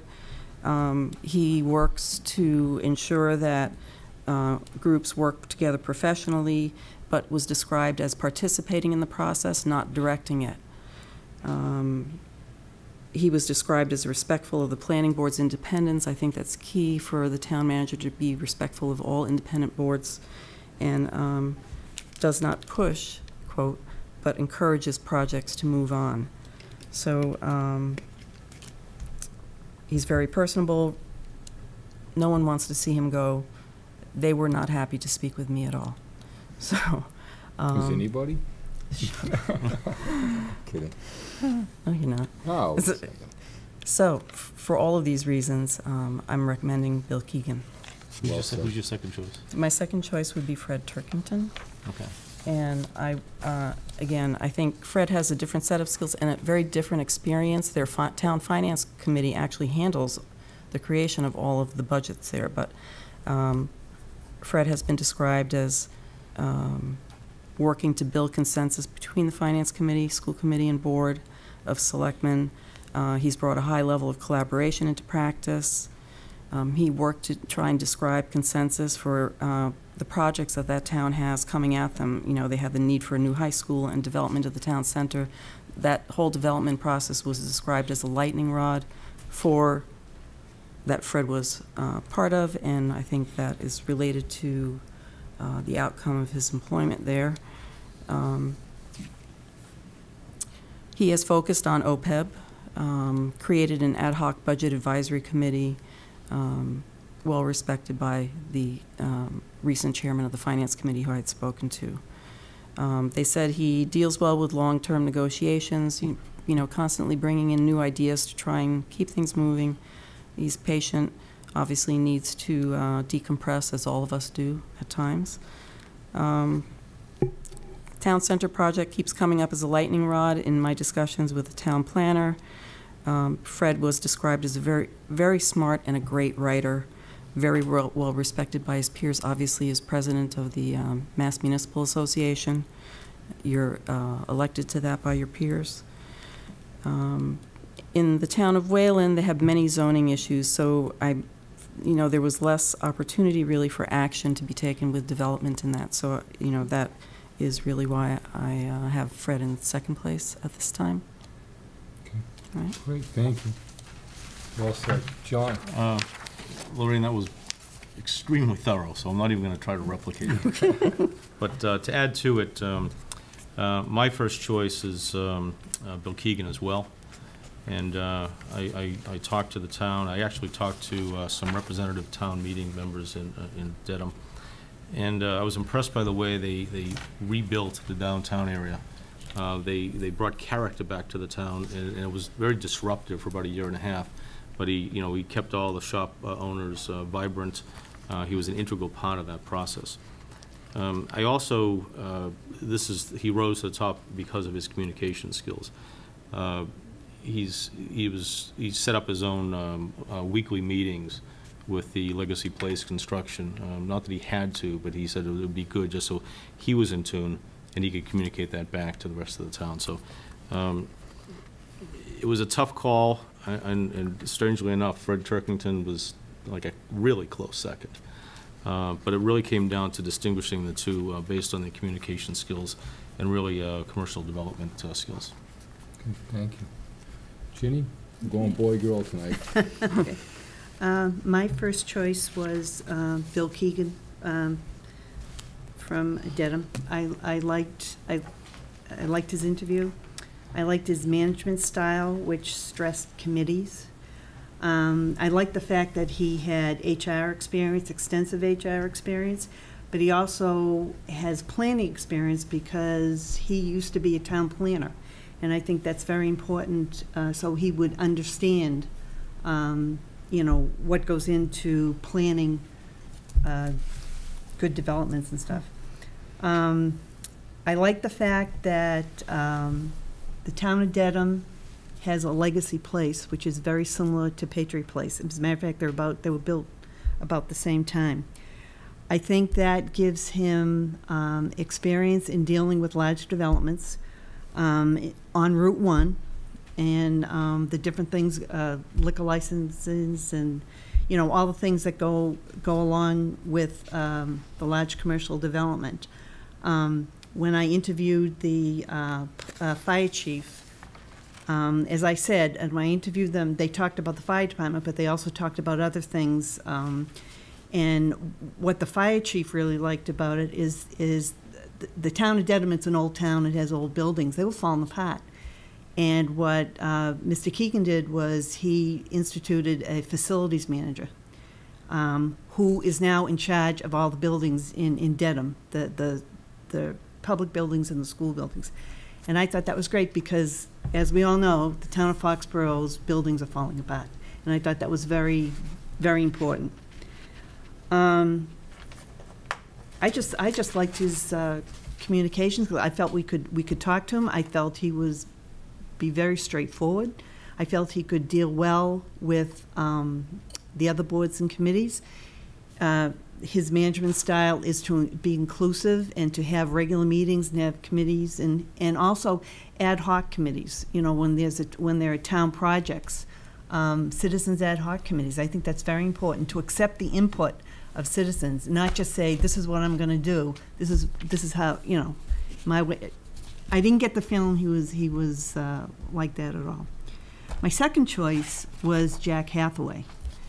And the only reason I made him a second choice was because he had all the skills, the communication, everything. But I just felt his experience in Norfolk would be different from the experience Mr. Keegan has in Dedham. And Dedham is, I think, closer to Foxborough in makeup and in issues.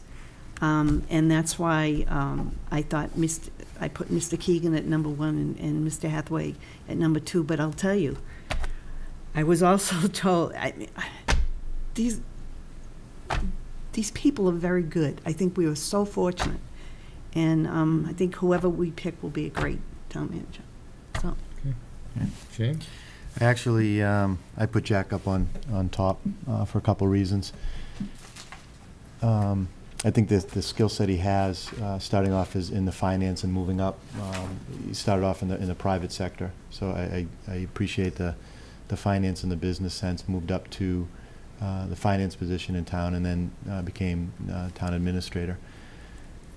I've worked in all 3 of these towns. I've had decent-sized projects in Wayland and Dedham and Norfolk. I know when Jack came into Norfolk, it was a little bit of a shambles because of the economy. He came into a town where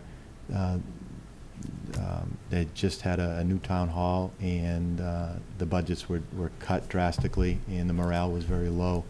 And he put things together. He put departments together, and he worked with the people at town hall to come from a bad situation to a pretty healthy situation right now. I think he's in tune a lot with our population. His budgets are a little closer to our budgets than, I would say, Dedham, which I forget what the numbers are, but they were substantially 90 million. So, you know, I left this interview a couple weeks ago with Bill Keegan high on my list. Sitting with him, he was still high on my list. But I think, you know, looking back, our past town manager, when Andy was here, he was very kind of complacent, and he was more of a town administrator, and he was very successful that way. Didn't rock the boat, and things kind of moved at a steady pace. Kevin was a little more Kevin. And in fairness to Kevin, we asked him to do a lot of stuff, changing budgets and changing the way that we traditionally do things, and he rocked the boat, and to his detriment a little bit. I think Jack's kind of somewhere in the middle. Certainly, Bill could do the job. I think it would be a little, I don't want to say a step down, but his experience starting in Seekonk, moving up to Dedham, the accomplishment he did are impressive. I went through the downtown, and I'm very familiar with Legacy Place and some of the projects that he's worked with. Jack doesn't have that experience, but I think Jack's a little more ambitious, that once he comes into this community, he's got an extremely extraordinary amount of passion that I think it would suit us well. So I had Jack at the top with a quick, short second with Bill, and then Fred for different reasons at third. So a little bit of a different from you guys. Okay.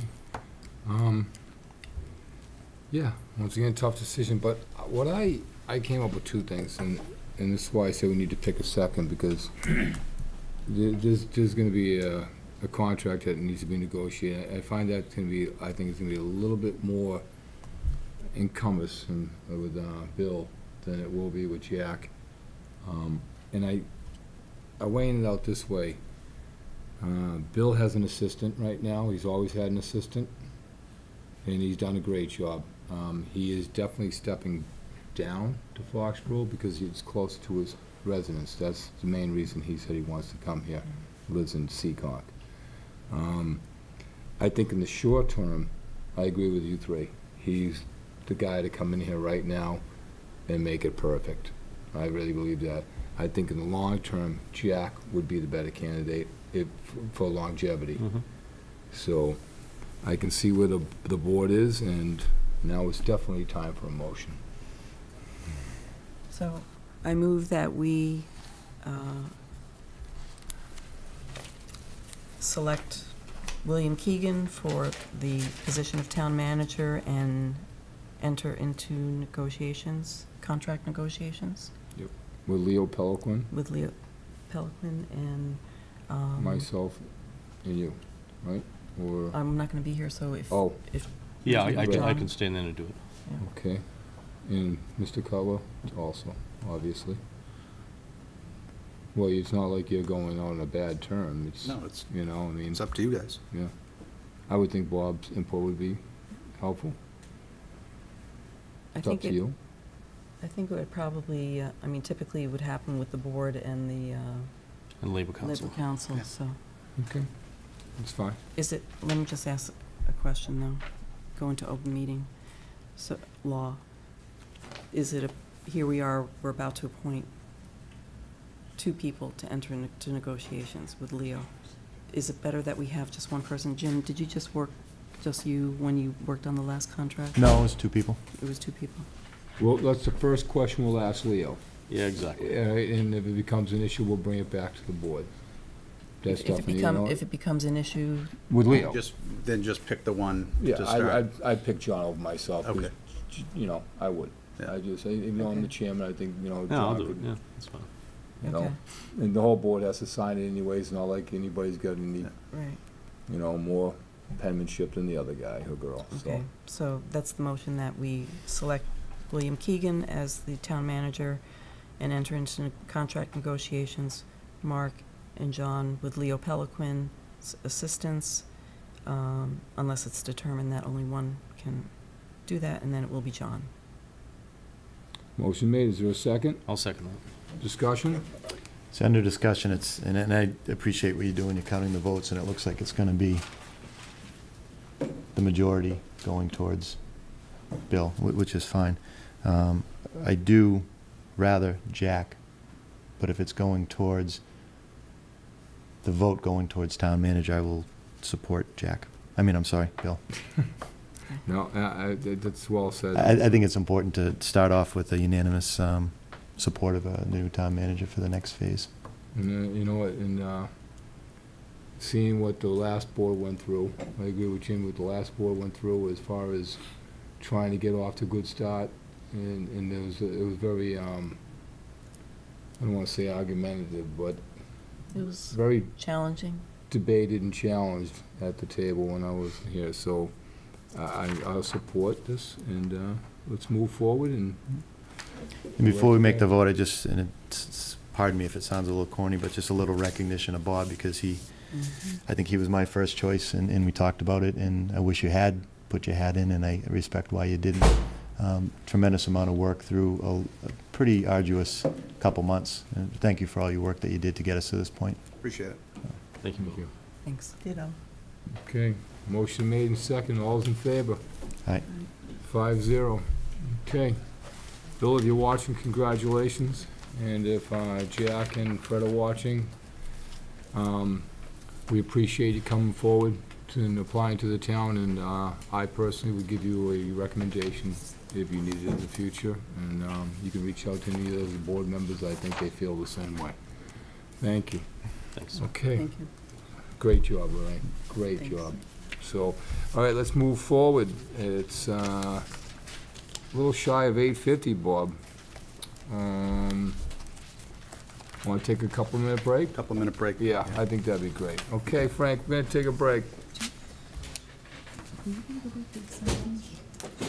Someone's here. He might be here for this. I have no, I'll ask him, but no, that's a typical thing. You want...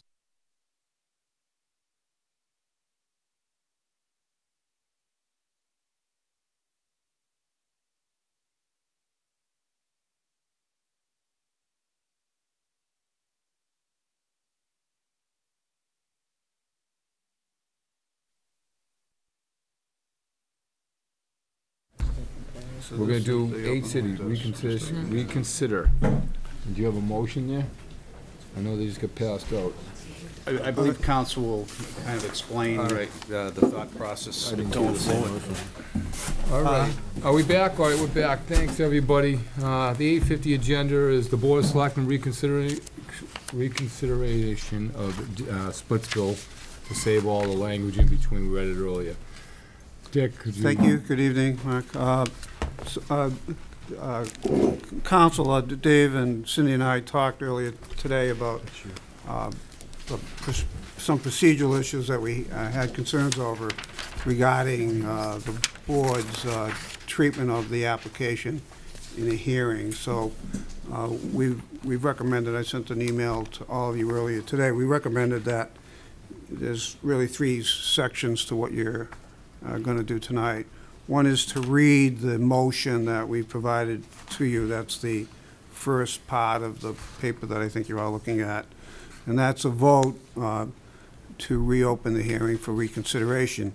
We're suggesting that you make the motion, but you don't actually vote on that motion until the second part of the process, which is to, for purposes of hearing the presentation, and a part of the discussion under the motion, you hear the presentation that Splitsville is going to make. At the end of that, and following what other information the board wants to take in, the board then has 3 choices. One is to vote for reconsidering, to allow reconsideration. If you do that, we'll set up a process and a public hearing at a future date at which you will take in more information, if there is more information, and consider reconsideration. You can vote not to do that, which will be the end of the reconsideration process, or if the board is uncomfortable making either of those decisions, you're of course free to put that decision off until a future date and continue the consideration and just state the date at which you're going to think more about whether to reconsider or not. So I know it sounds complicated. We're doing that only because we want to have any reconsideration that you do part of a public hearing. This hasn't been noticed as a hearing. You are free to take the vote and to have a discussion. So again, to sum up, there's three parts. We suggest that you make the vote, you present the motion, don't take the vote, have the presentation, such other parts of the discussion as you like, and then at the end, we've given you three possibilities for the vote itself. Okay. Happy to answer questions, and I apologize for the confusion if it is that. No, thank you. It was very considerate of you. You're very welcome. John, being the clerk, right. I move that the Board of Selectmen vote to reopen the hearing on the application for the transfer of license, change of location, and pledge of license and pledge of stock of annual all alcohol beverages restaurant license from Foxborough Realty Associates LLC to SV Patriot Place LLC, doing business as Splitsville, manager Paul G. Holian Jr., with a new location at 220 Patriot Place, Foxborough, Massachusetts, for the purpose of hearing new information or reconsidering the board's decision denying the requested liquor license transfer. You do want a second on that, though? Yes. That's different from what I heard. To a date scheduled. I don't have that. Strike that motion? How do we have old? I could just amend it. Is it the same up to that point? That's good enough, John. Just add the last to a date phrase. scheduled after said hearing has been duly noticed. That's the only addition. There's a motion made. Is there a second? Second? I'll second it. Jimmy seconds it. Okay. And then we're going to listen No, to you the take the presentation. presentation. Okay. Gentlemen, we are going to have a presentation tonight, right, John? Yes, we are. You mean Jim?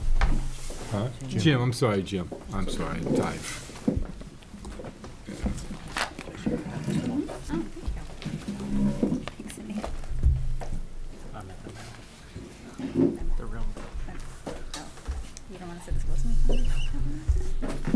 I'd like to start tonight. Jim? Okay. Yes, sir. In case you haven't seen at home, Mr. Corby's handed out this to the board. I guess this is your presentation tonight. And yes, it is. Okay, so everybody knows. Okay, please continue. All right. I am Jim Cobrey. I'm the general counsel of the Craft Group. I wanted to start off the presentation and first of all say thank you. We appreciate the opportunity to make this presentation. We've taken a lot of time to review the hearings and deliberations and various conversations that have occurred over the past several months. And we've tried to come up with a proposal that will highlight what we think is truly special about this applicant and also addresses the various concerns that we've heard. We've tried to make this as comprehensive as possible. We really have tried to make it such that all the issues that we believe are on the table are touched in some way, shape, or form. If we've missed anything, please let us know. It's an oversight. It's not anything we're doing on purpose. We have, what we're going to do basically is I'll speak, we'll show a video, and then we're going to talk about the proposal itself. The process that we've gone through over the past several months is probably not terribly enjoyable for anyone at all, but we've certainly learned some things during this process. One of the things we've learned is that there are some things that we probably could have done a little bit better. And one of those things is probably approach this process and this board with a little bit more respect and try to make sure that we do things where we listen to what you have to say and we try to address things as well as we possibly can. And I think you'll see in this presentation today that it is a respectfully prepared presentation that is designed to addressed all those items that we think that you have before us. And as I said, if you have questions or comments, please raise them, and our goal is to try to answer them to the best of our ability. Thank you, Jim. Appreciate that gesture, and I'm sure I could have done things a little better too, so. Well, thank you very much. Let's, and if I offended anybody, I apologize, so let's move forward and see what we can do. Okay. And with that, I'll turn it over to Jess. Admittedly, I'm new to this proposal, and I've gone through and gotten myself caught up to speed, and sort of hopefully as somewhat of a breath of fresh air in this process. We appreciate, obviously, the opportunity to come in here and to present again, and hopefully we can all collectively sort of take a step back and really evaluate what it is that we're bringing before you this evening. It's truly an entertainment, bowling, dining concept for with a family focus, and in the video, hopefully, they convey that, the owners convey that, the operators convey that, and we can reevaluate and look at this as a true asset to Patriot Place and a real asset to the community. So I think we can roll the video now at this point, and it's about 5 minutes. What I should tell you is the founders of Splitsville couldn't be here this evening, but they prepared a video, and the video is their vision of what Splitsville Patriot Place will look like when it's finally constructed and operating. Do we need to dim lights at all? It's pretty bright, but we can. Everybody see that? Can everybody back there see?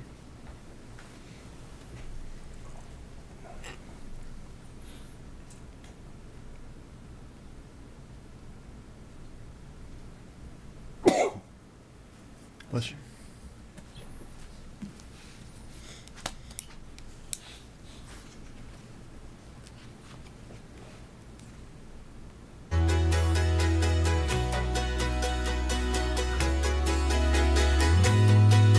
I'm Mark Gibson, co-founder of Splitsville. On behalf of the team from Splitsville at Patriot Place, we'd like to present a short video that will give you a better understanding of how Splitsville might look, sound, and feel in Foxborough.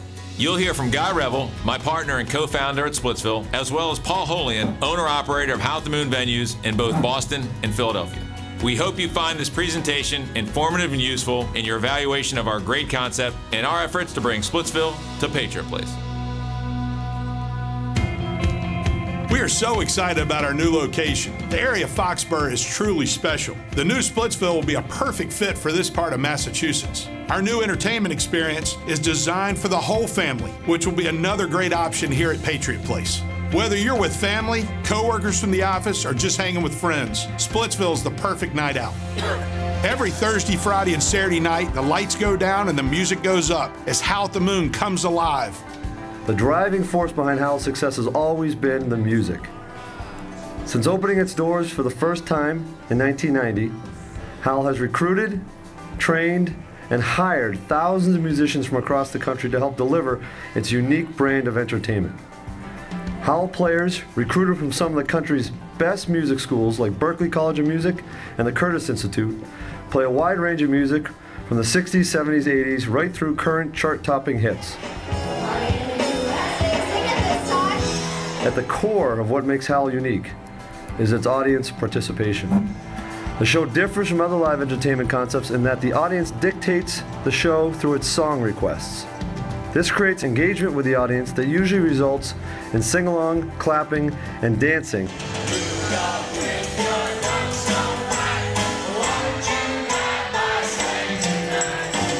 that appeals to a wide range of demographics not normally seen in a typical live entertainment venue. In short, Howl has the most compelling live entertainment concept in the country that is visited by millions of people annually.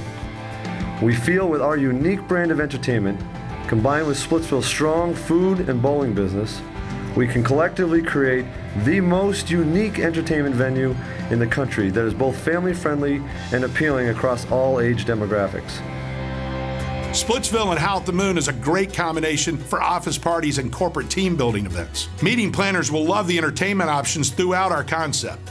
Add in our diverse food menu and any event is sure to be a hit. By separating the lanes, the result is an establishment that is very social and dynamic, where our guests get to engage in many celebrations during their visit. But the concept is not just about bowling. It's about interaction, socialization, atmosphere, which means our guests eating, drinking, bowling, and being entertained. Every Splitsville location has all three legs of the stool: bowling, dining, and entertainment, with each of the three legs contributing roughly an equal amount to the overall revenue of the operation. Construction costs of Splitsville Patriot Place will be greater than most other Splitsville locations. Splitsville has decided to offer Howl at the Moon entertainment 3 nights a week to differentiate ourselves from other venues in the region offering only bowling and music. This will help us reduce the risk associated with higher construction costs here in the Northeast.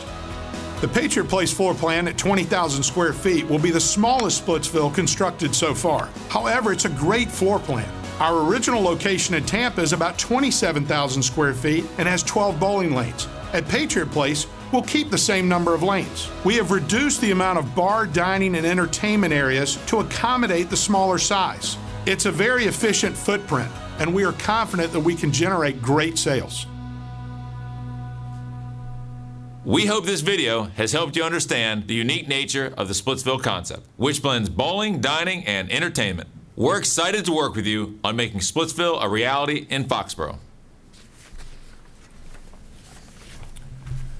In the binder in front of you, you'll see a CD-ROM. On that CD-ROM are two things. One is a copy of this video, and the second one is an electronic version of this presentation document.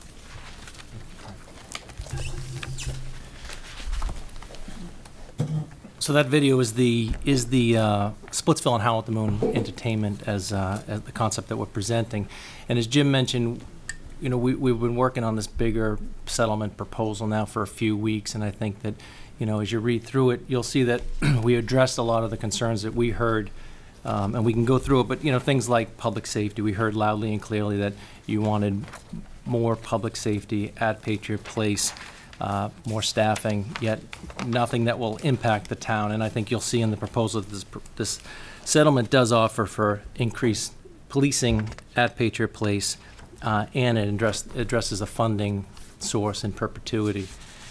This settlement proposal, I think, gives us some certainty as we develop more with our entertainment and dining at Patriot Place, and it should give the town some certainty as it looks to mitigate any of the services from Patriot Place. We also heard, and you'll read, that there was some question about more liquor licenses in the town of Foxborough, town-wide licenses, and I'll go through that. This proposal does allow for 3 licenses for the town of Foxborough, as well as a substantial payment from Patriot Place for those licenses. And lastly, we can go over some of the restrictions that we are presenting tonight for the event license for Splitsville as it relates to the Howl at the Moon entertainers. So I think it's tab 2. If I can run through that real quickly. But what tab 2 says is our proposal is we would submit a joint article for a special town meeting or the next annual town meeting, and this article would have a home rule petition for 7 new Patriot Place specific licenses, plus any number of town-wide licenses that your board would recommend.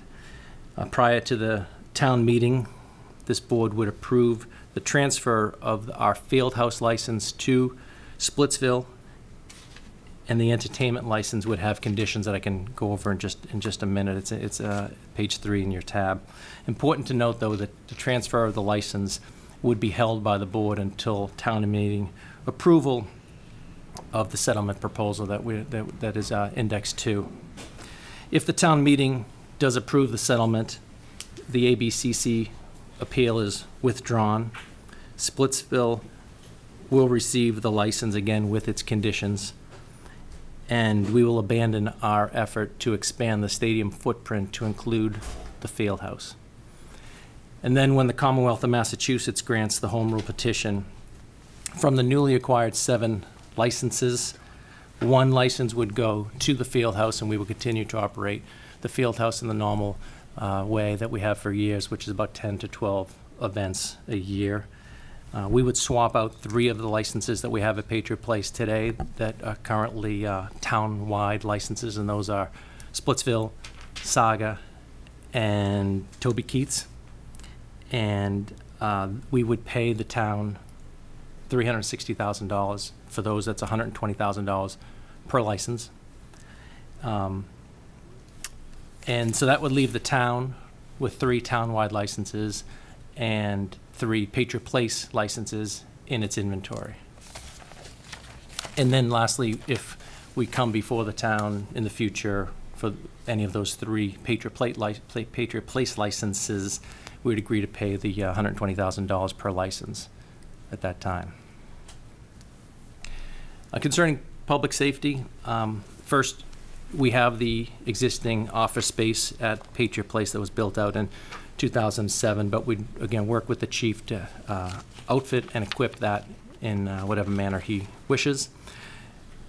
Secondly, I know the town administrator or town manager and some members of the board and the chief and the general manager of Patriot Place and I have had numerous discussions about community policing at Patriot Place, and I believe the idea of community policing is full-time staff at the substation at Patriot Place that will roam up and down the spine of Patriot Place, will oversee the Patriot Place details as Chief O'Leary sees, and have a lot of interaction with the guests at Patriot Place, restaurants, as well as the shop owners.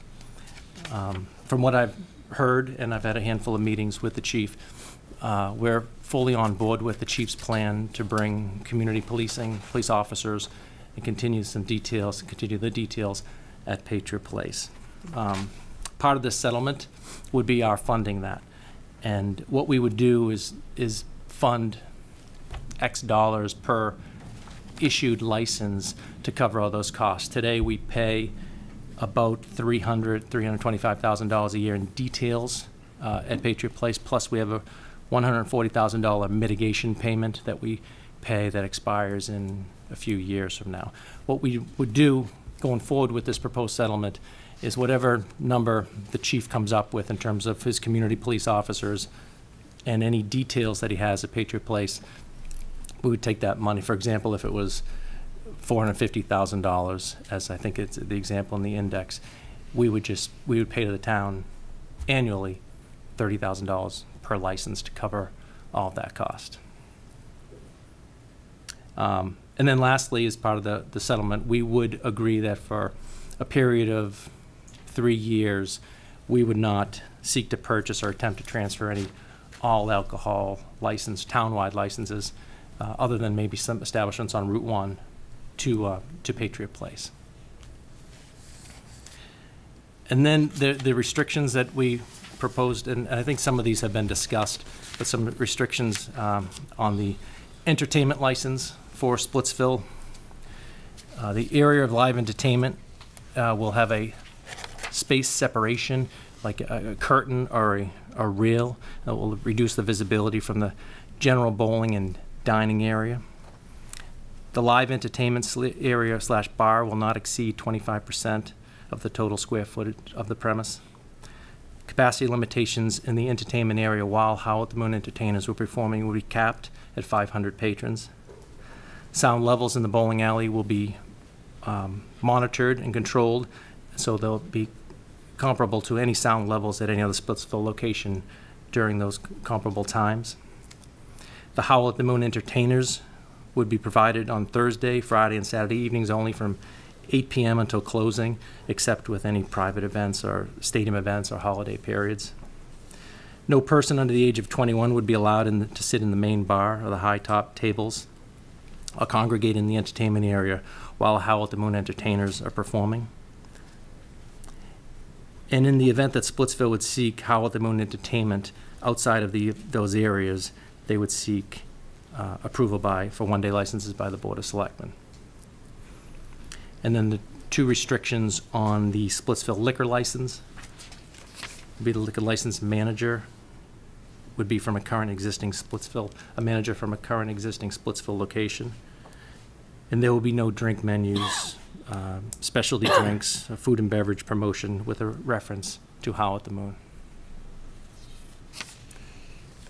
I think the next tab would be the license specific, and Jim can run through that.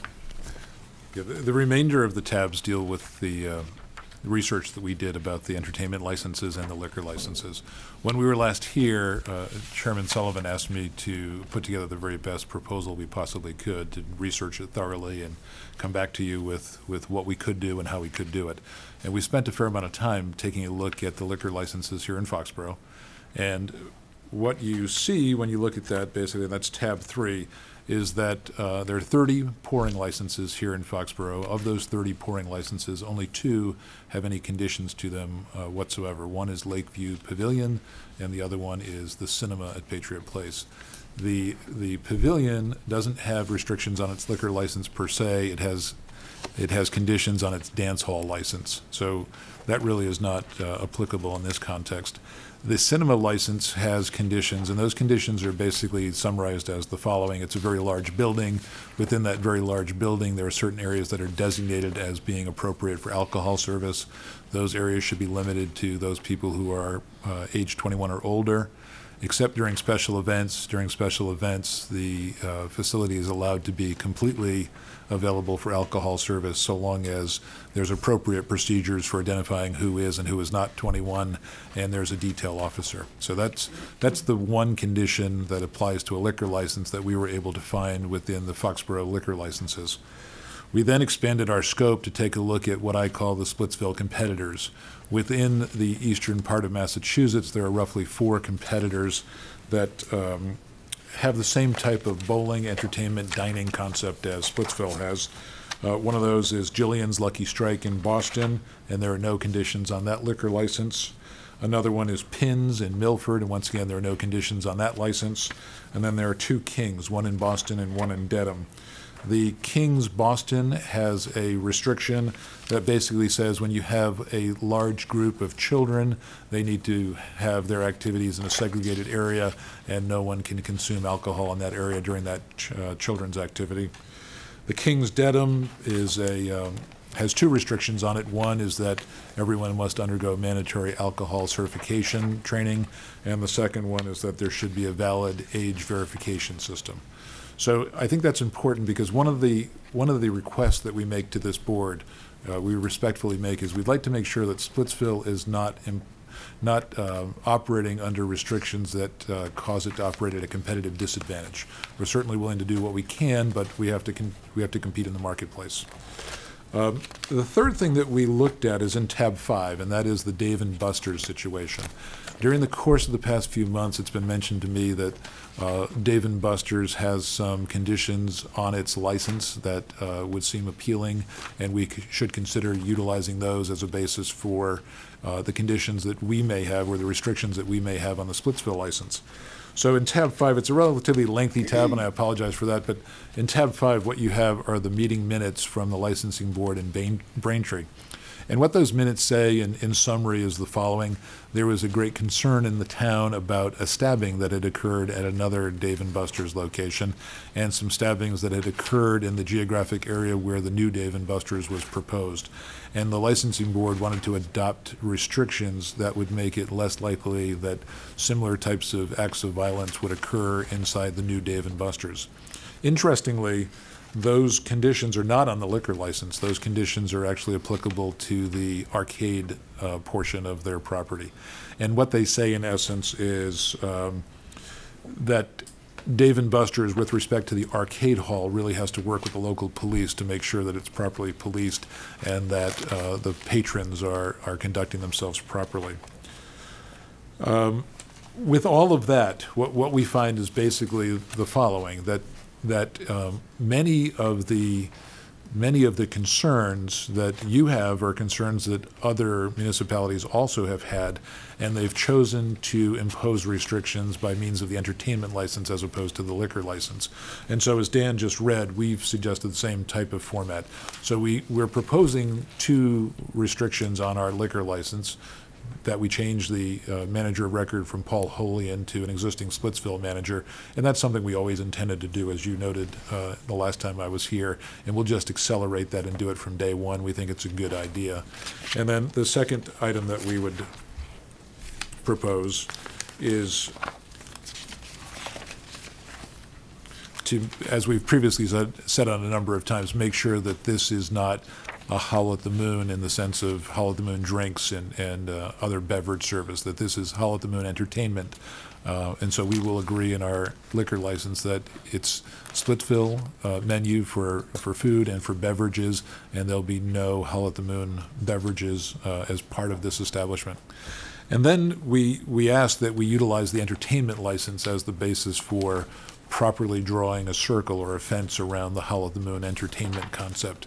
And these 7 conditions basically say that we will establish a curtain, in essence, during the periods of time when the Howl at the Moon entertainers are playing. We will use the concierge booth to control who gains access to that restricted area. We will only operate on 3 nights a week, only from 8 p.m. until closing, and we will take all appropriate measures to make sure that the rest of the establishment is fully available for bowling and dining and other non-Howl at the Moon entertainment purposes. And with this, I sincerely hope that that we have something that we can work together towards. I hope that this proposal reflects the degree of effort we've put into it and the sincere and respectful request that you grant us these licenses and allow us to establish this new tenant at Patriot Place. Thank you. Thank you. Any questions from the board? John? No, other than there's a lot to digest. Yeah, there is definitely a lot to digest. Another book report too, right? A couple of questions. I don't see it references a community policing plan that's attached. I'm not seeing that in here. Am I missing that? That's Chief O'Leary's plan? Yes. Yeah, that will be developed by the chief. Work in progress, is that what I'm getting? Yes. Perhaps if the chief is here, we could ask the chief. But the game plan that we have, in essence, is we've had some discussions. We like what we've heard. We like the idea of developing a plan that's not just for today, but a plan that really contemplates the continued transformation of Patriot Place. We have a great deal of faith in Chief O'Leary. Assuming that he's able to put together a plan and put together a budget associated with that plan, we would like to effectively just attach it to this term sheet and adopt it as part of this terms. Okay, Edward, elaborate, please. Thank you, members of the board. We're in the process of doing research at this point so that we can develop a plan that will provide safety for the patrons on Patriot Place as well as in the different facilities. There are a variety of different options, and myself and some of my command staff are still looking into what other communities are doing that have developed entertainment areas within their communities. But it's something that I've had conversations via email earlier this week with Brian Early, that's the manager of Patriot Place, about some of the things, and he's using some of the documents that I provided him so that we can sit down and move forward with an operational plan. But it's still a work in progress. Okay, thank you. Right? Just a couple of questions. Ed, actually, I think I may have to ask you a couple of questions. You.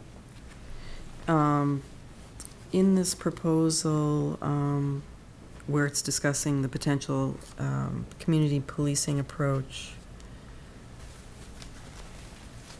there's an annual payment to mitigate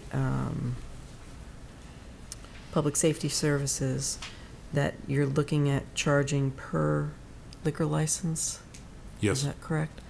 So I guess one question I would have is, not all liquor licenses are equal in terms of impact on policing.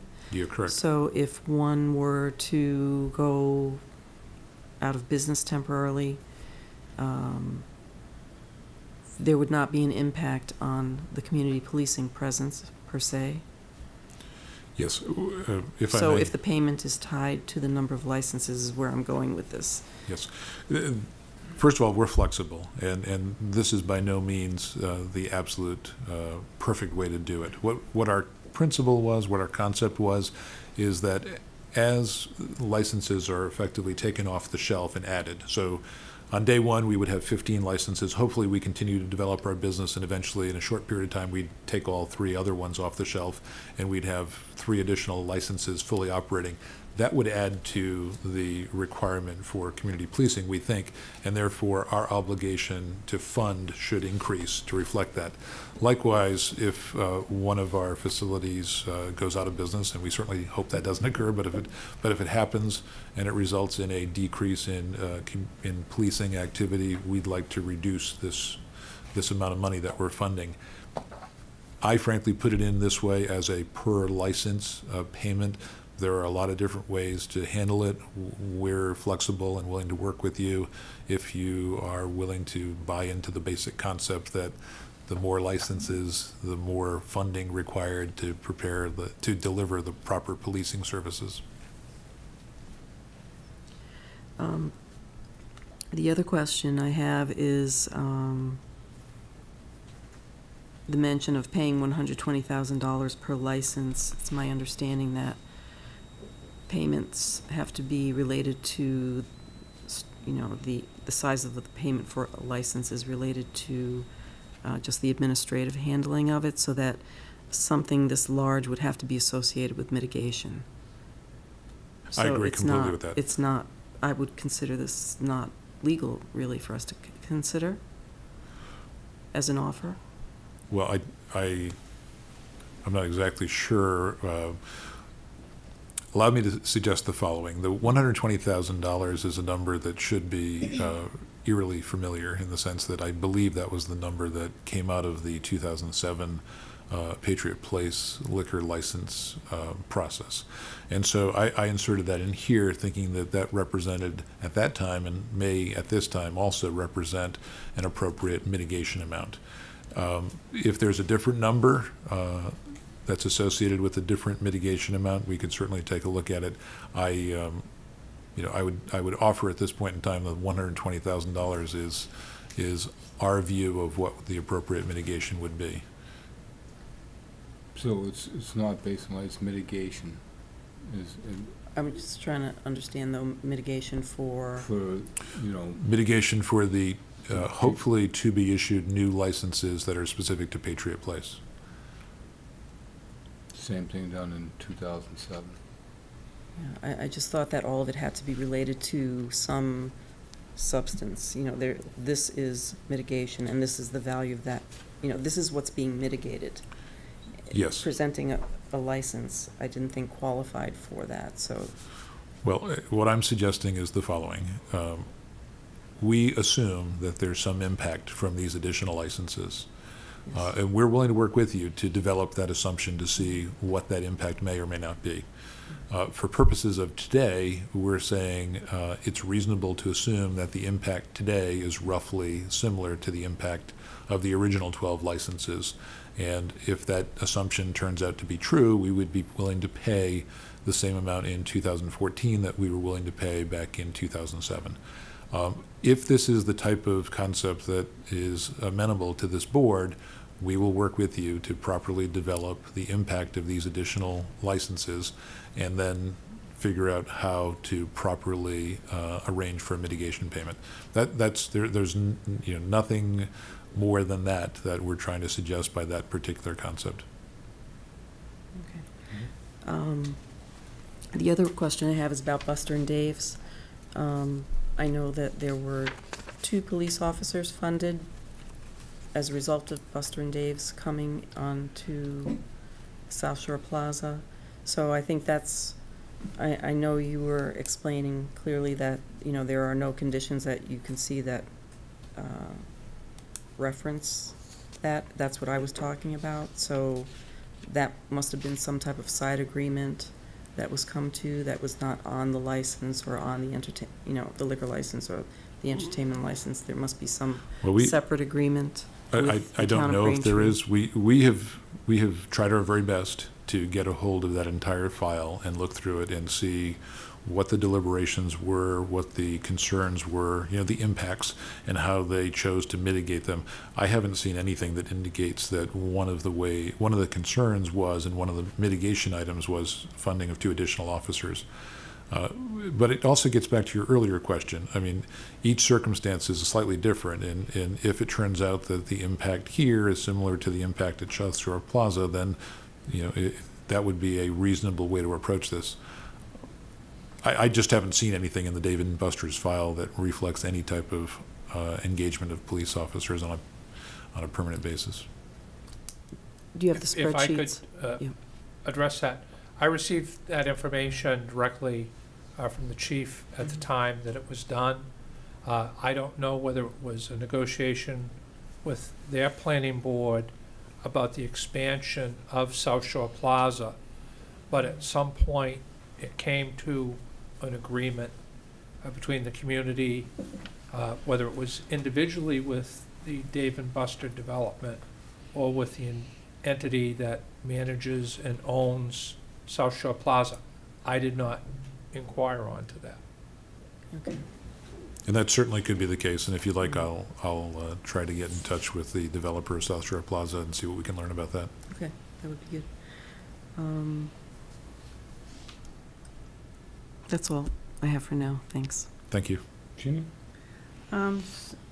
So from what I'm reading, the Board of Selectmen would have to sign this agreement. And in signing the agreement, we would be actually giving you the license, transferring the license, however it would be held, until town meeting approves the home rule petition for the liquor licenses. But that also includes everything else we've been talking about, the police station up there and the plans and the money and all that stuff.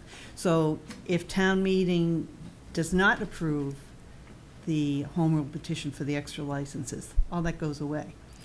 And then what you would do is you would appeal from what this says, you would go to ABCC and appeal.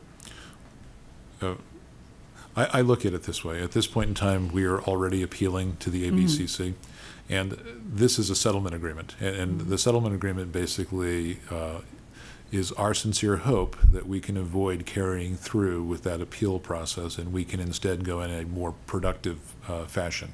And so, yes, you're correct. What we would ask is that we sign up a settlement agreement, and that settlement agreement would be a series of steps that we each take in order to work together.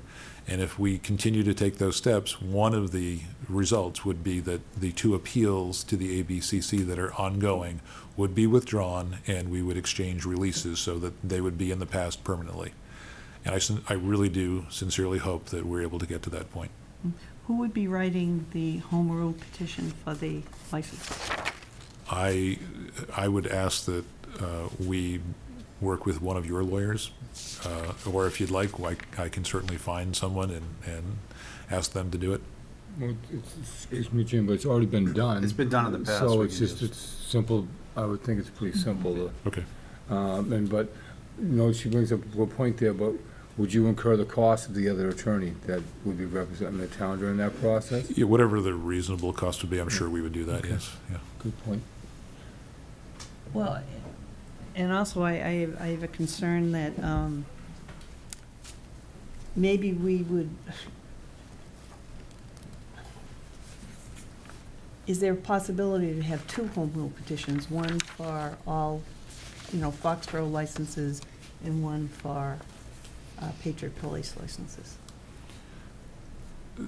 Sure, there is that possibility. Are you asking us to pay for both? Well, you suggested that you would. I'm trying to back up here to explain to myself and maybe help Ginny out with this. You said you were going to apply for 7 more? Yes. But return 3 to the town? Yes. And that you would also apply for more of the town requested you to? As part of the same petition, so yes. Isn't that exactly what she's asking right now? No, it's a slightly different. No, because you're combining town licenses and Patriot plate licenses, place licenses, and conceivably town meeting, and it's up to town meeting, whatever town meeting wants to do. They could approve town licenses but not approve Patriot Place licenses. It could happen. They, I know last time we applied for 15, 3 for the town, 12 for Patriots Place. I believe that's correct, yes. And that was all one act, correct? I believe it was one article, Right. yes. And 3 for Chestnut Green. So, I mean, that conversation definitely take place. I don't disagree with her at all, and Well, if I may, what I envisioned is that we would have one article, and in that one article, we would have the Patriot Place-specific licenses, and we would have whatever you would seek with respect to additional all Foxborough or town-wide licenses. And in that case, given the fact that we would be looking for, in all likelihood, the majority of the new licenses, we would certainly pay the cost of drafting that article. I think, though, that what you were asking is if there were 2 articles drafted, would we pay for both of those articles? And I know that we would certainly pay for our article, the one that's related to Patriot Place specific. I don't know the basis for you to ask. I'm not asking you to pay for both Okay, articles. thank you. I'm just, no, I would not expect you to pay for both articles. Ginny, your question was really, can we split the baby and Right. have one Right. town, one Patriot, that's all. Right. Oh, without a doubt. That, I'm sorry, I misunderstood. That I think is perfectly fine. anything else, Jim? No, this is a lot to digest. Okay, James? Sure. Thank you. I know you guys put a lot of time into this, and to this a little more than I expected on this. So it's a potential settlement agreement. Yes. And that's with the 7 licenses and the payments and the police, addressing the police, policing of the area.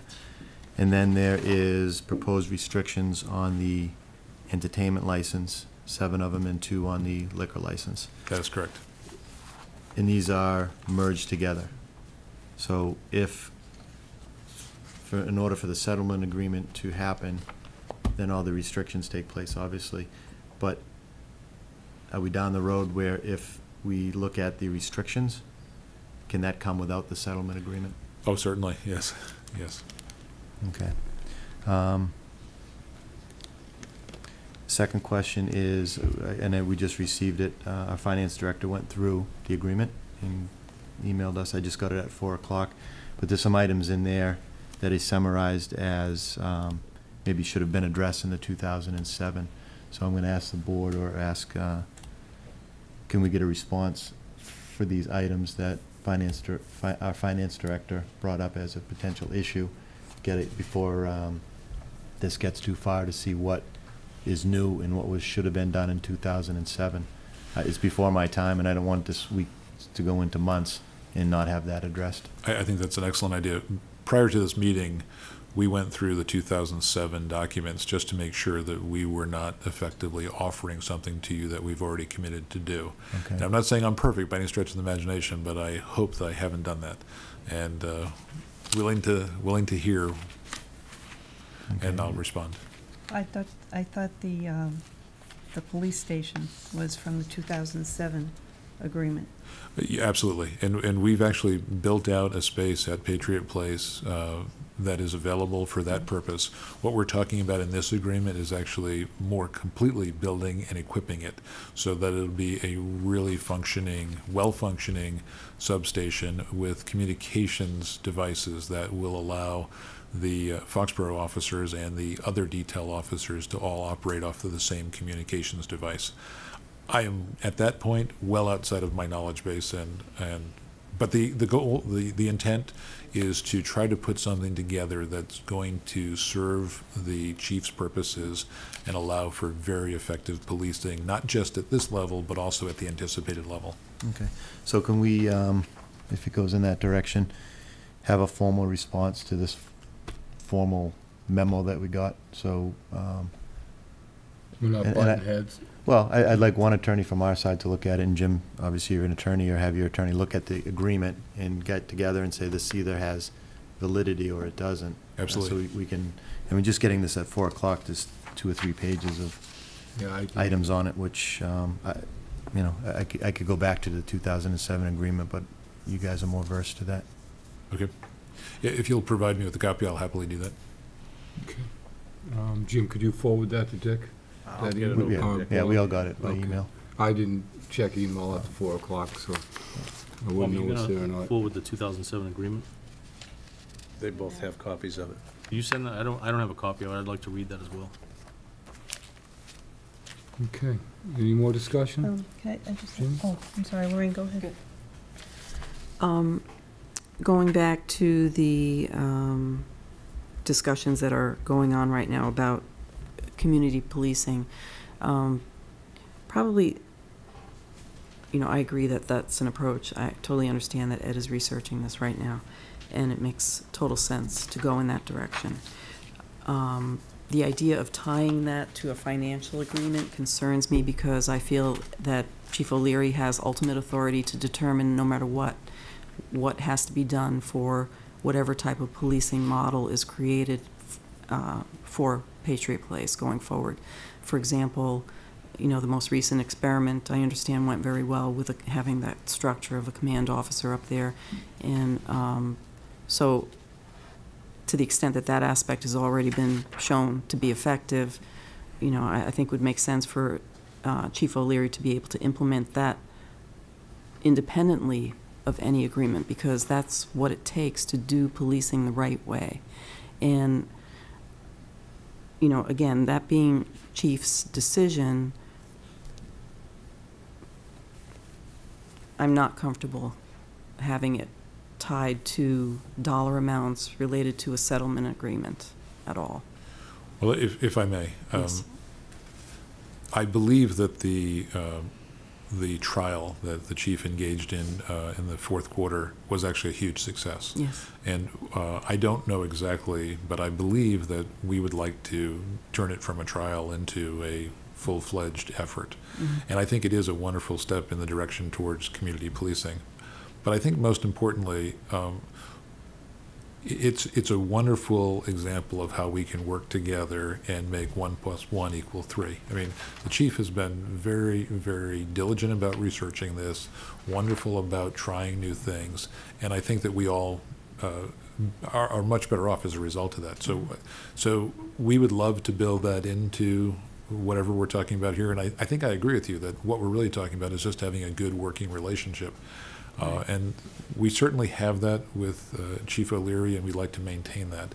As far as the dollar amount, what we're hoping to do is provide you with some assurance that we are prepared to step up and fund what that policing activity is, and that it shouldn't be the case where you have to dip into town funds to do that.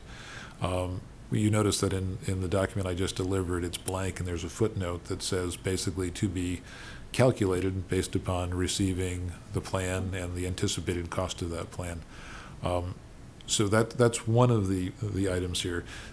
The second point, though, is we're a business, and you know, many of you are involved in business, and we'd like to have some certainty about what that really is. And you know, we have a great working relationship. We certainly anticipate continuing that great working relationship, but to the extent that we can plan, and therefore we can attract more people based upon some certainty about cost, that's only beneficial to all of us. We'll have more tenants, we'll have better tenants, we'll have more activity, we'll be able to generate more revenues and be able to generate more tax dollars. So that's really why we are looking to put a number in this document.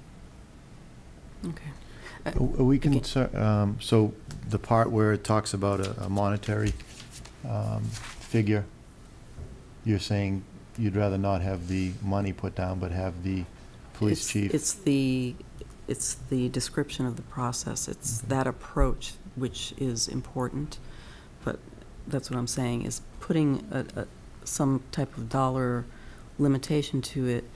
You know, let's say that Red Robin turns into a crazy dance place and we need 10 details in there in the future, you know.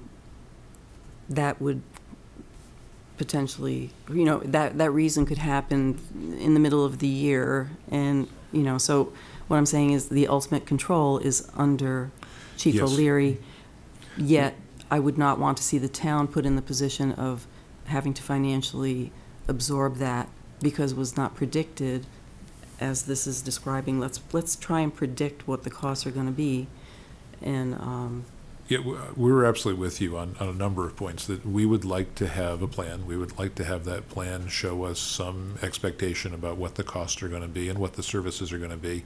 And in the scenario that you just suggested, if Red Robin turns into a crazy dance place, we should build in something that allows for details to be deployed to that particular new establishment, so that, you know, something like that is, in my mind, not contemplated by a plan, but we should have flexibility so that those unforeseen circumstances are dealt with appropriately. I don't really have a big issue with that. Okay. Are we going backwards a little bit? Isn't that how this started, that the police chief looked at it and he was come up with a plan to make it work without a dollar amount on it? Right. And then the dollar amount got implemented through the discussions with this board, and now we don't want the dollar amount in it. We want it to go back to what the chief... I never said that I wanted the dollar amount with it. I thought that came up at this table, no? When did we talk about I that? don't think so. remember it. I don't remember it, but I'm not saying you're wrong. I just don't remember it. I will tell you that I put the concept of a dollar amount in there because I thought that was what you were looking for. If I overshot the runway, sorry. I'm viewing these as detail costs. I'm not viewing these as personnel costs for the town. I'm viewing these as detail costs. I'm sorry, you're viewing what as detail costs? The Patriot Place policing requirement. What we're suggesting is, number one, I think we really do need to see the chief's plan, and that once we see that plan, it'll be a little bit easier to discuss it. But what we're suggesting is, right now, we are detail heavy and coordination light, and I think the plan is to invert that and be coordination heavy and detail light. But regardless, we'd like to have a plan, and we'd like to fund the plan, and that plan will include, you know, both the sort of central policing function, the community policing function, plus the detail function. You know, while you're on the thing with money, you stated you wanted to pay that annually. That if that's the number, you're going to pay it annually? Actually, at one point, I had that.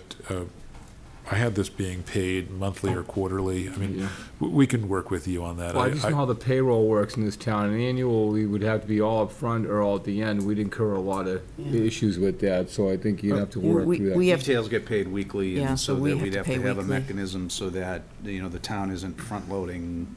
Yeah, that's perfectly understandable. We can work that. I simply don't know how all of those payments are made currently, but we can work it out. So it shouldn't be a working capital issue for the town.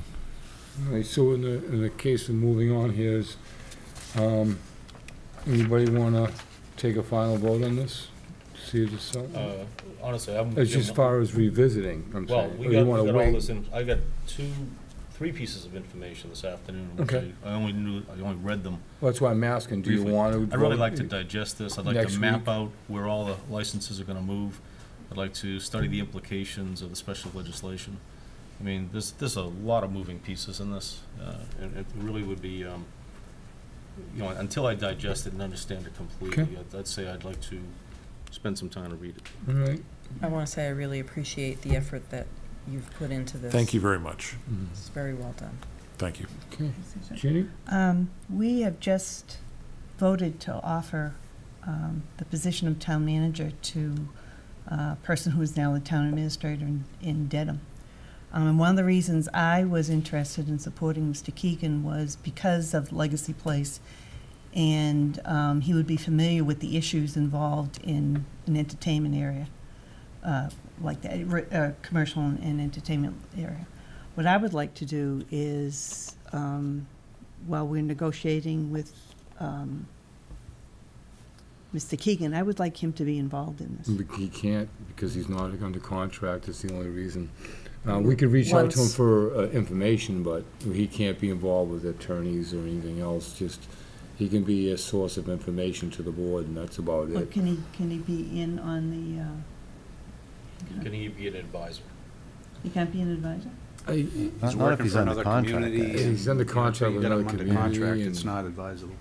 It's, If I might, I happen to live in the town that he's the town administrator in. was. Well, it's gonna be- But if the board Is. decides to proceed with a reconsideration, I'm sure he wouldn't object to talking, giving us the benefit of his Yeah, because I think one of the, like I said, one of the reasons I supported him was because of the experience. And we're like 5 members who volunteer here. This, you know, Mr. Keegan has experience in dealing with the place, like Legacy Place, which is similar to Patriot Place. And so I would like him involved. That's one of the reasons I wanted him to be town manager. Okay. Jim, anything else? Yeah, just trying to put it, looking at a little bit of a schedule. And we just heard you, the appeal process has started, and you're going to continue on with that, Yes, right? the appeal is currently scheduled to be heard on March 12th. Okay. What day? March 12th. Okay. So obviously, and I'd be surprised if you weren't, but that's going to go forward with whatever strategy that you guys have, and we'll have our own strategy to defend the decision.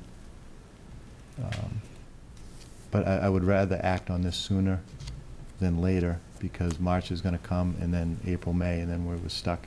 You know, who knows where it's going to go.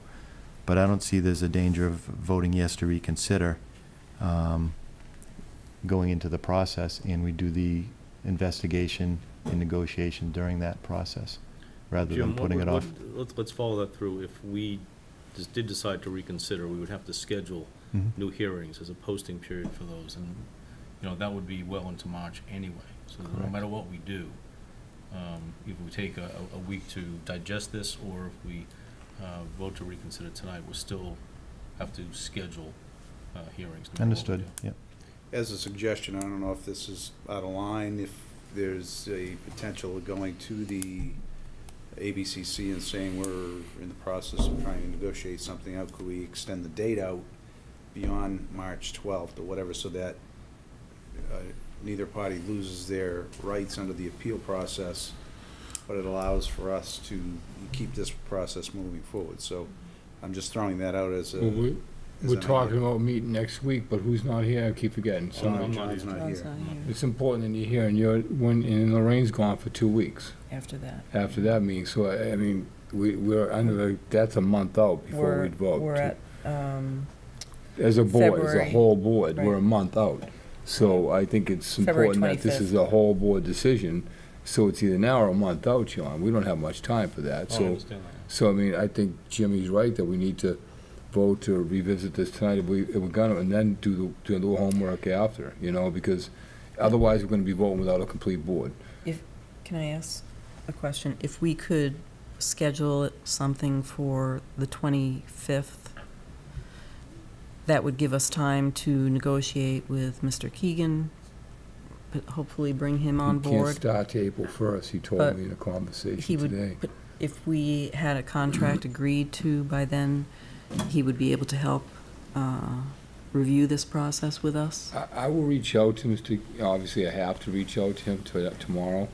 I don't wanna, you know, I'm sure he's celebrating somewhere right now, and I don't wanna interrupt his evening.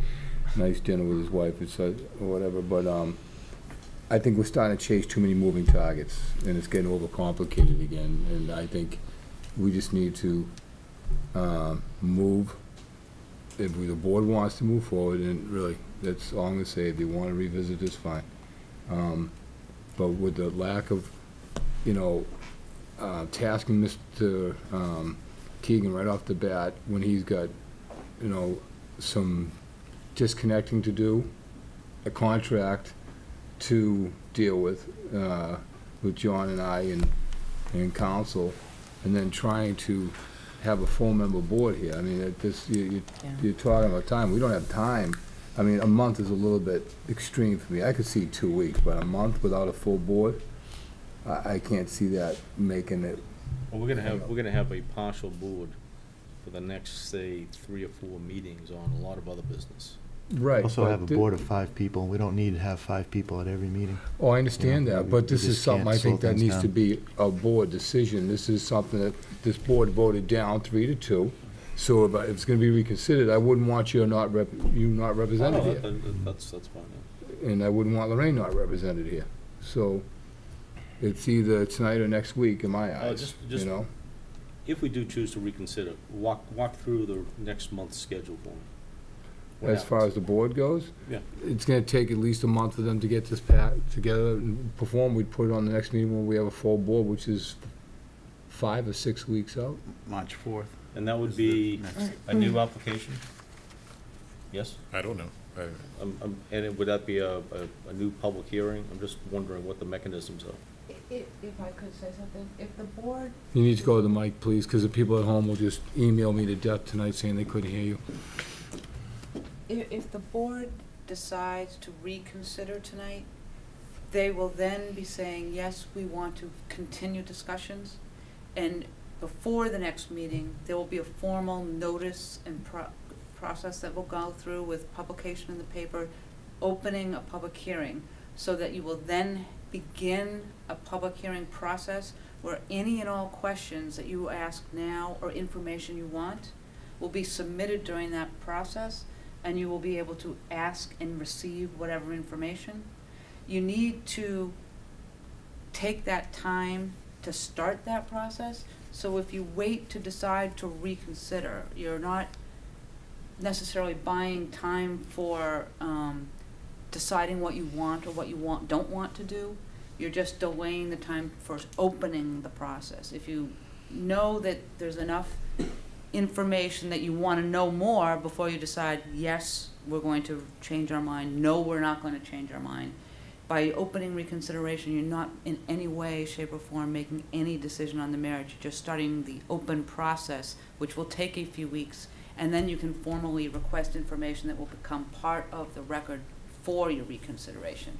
It just gives you more time to actually have people start gathering information for you. It doesn't limit your ability or any time you may have or need or want to fully vet the issues, if that makes any sense. No, that's what I want to know. Well, go ahead, Lorraine. Go ahead. So say, there's this information that we've been presented this afternoon, and we have a lot of questions, or are interested in a response on this. And if this plays into the decision as to whether or not to reconsider, what is the benefit of not waiting until we get this information? Because this is information that could perhaps convince somebody to want to reconsider or not. I think it's a very fine line between deciding to reconsider, which means you're willing to look at your decision again and take information and reevaluate whether you want to reject the application, approve the application, or not. And a more procedural issue of just a substantive issue, are your issues being addressed? This is really the first procedural thing to get it going, and all the substance is really to the merits of the reconsideration as to whether or not you want to change the original decision. Whether you decide you want to think about it or not, by allowing reconsideration to start now doesn't mean you are doing anything other than starting the ball rolling so that you create the open public forum to get all the information you want to ultimately make a substantive decision. Okay. Right? Putting off the decision to procedurally open it doesn't change anything about your substantive decision. It's very technical and it's a very fine line, but you're not changing any ability except anything you get before you actually vote to reconsider. There's some issues about whether we have to re-get it back into the record and everything. So some of the things you're really asking seem to be going much more to the merits of whether you wish to change your vote or not, as opposed to whether you want to engage in the dialogue. On top of that, it could be a multiple meeting town public hearing. It might Absolutely. not be one meeting. It might be 1, 2, or it could be 3. So, absolutely. All right. Well, we're running out of time. So, does anybody want to? So I'll make a motion based on the stuff that was presented tonight, the video. We already made a motion, James. Not to reconsider or not reconsider? Yeah, we did. Yeah. We did. That was the beginning. That was the beginning. Okay. So we have a motion, you seconded and John made.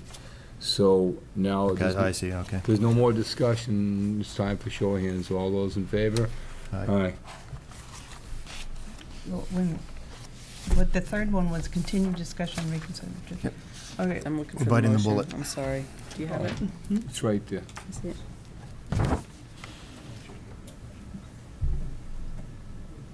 If we vote for reconsideration, what's the time frame? A month, we'll have a public hearing in a month. But we're committing to a public hearing. Yes, we are. And will all the information in regard to, like, Chief O'Leary's report? Oh, yeah. And everything will be, not just this is what we'd like, this is our suggestions, everything will be Dotted. available Yeah. and But Jenny, completed? we're also committing to opening it up to a full public hearing Mhm. and letting the public really vet this. So voting yes to reconsider is to direct the town manager to notice the hearing and schedule a reopened hearing. Voting no is no further action or continuing discussion on reconsideration to a future date. Schedule continued discussion time to decide whether to reconsider previous denial. What was the vote we just had? 3-2. 3-2.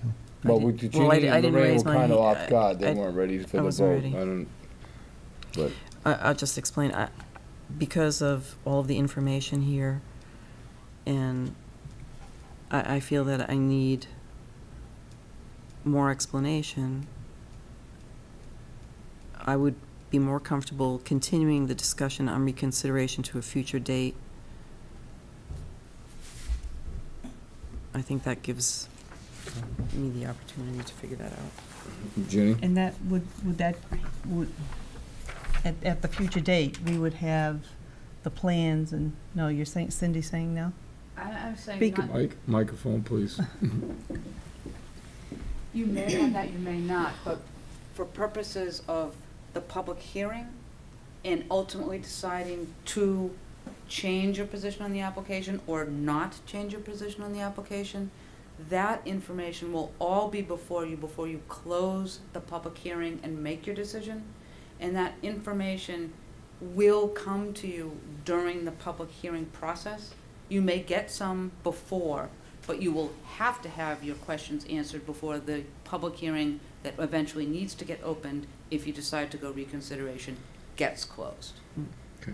So In other words, once you open a public hearing, Yeah. you keep it open until everything you want is addressed and you have everything.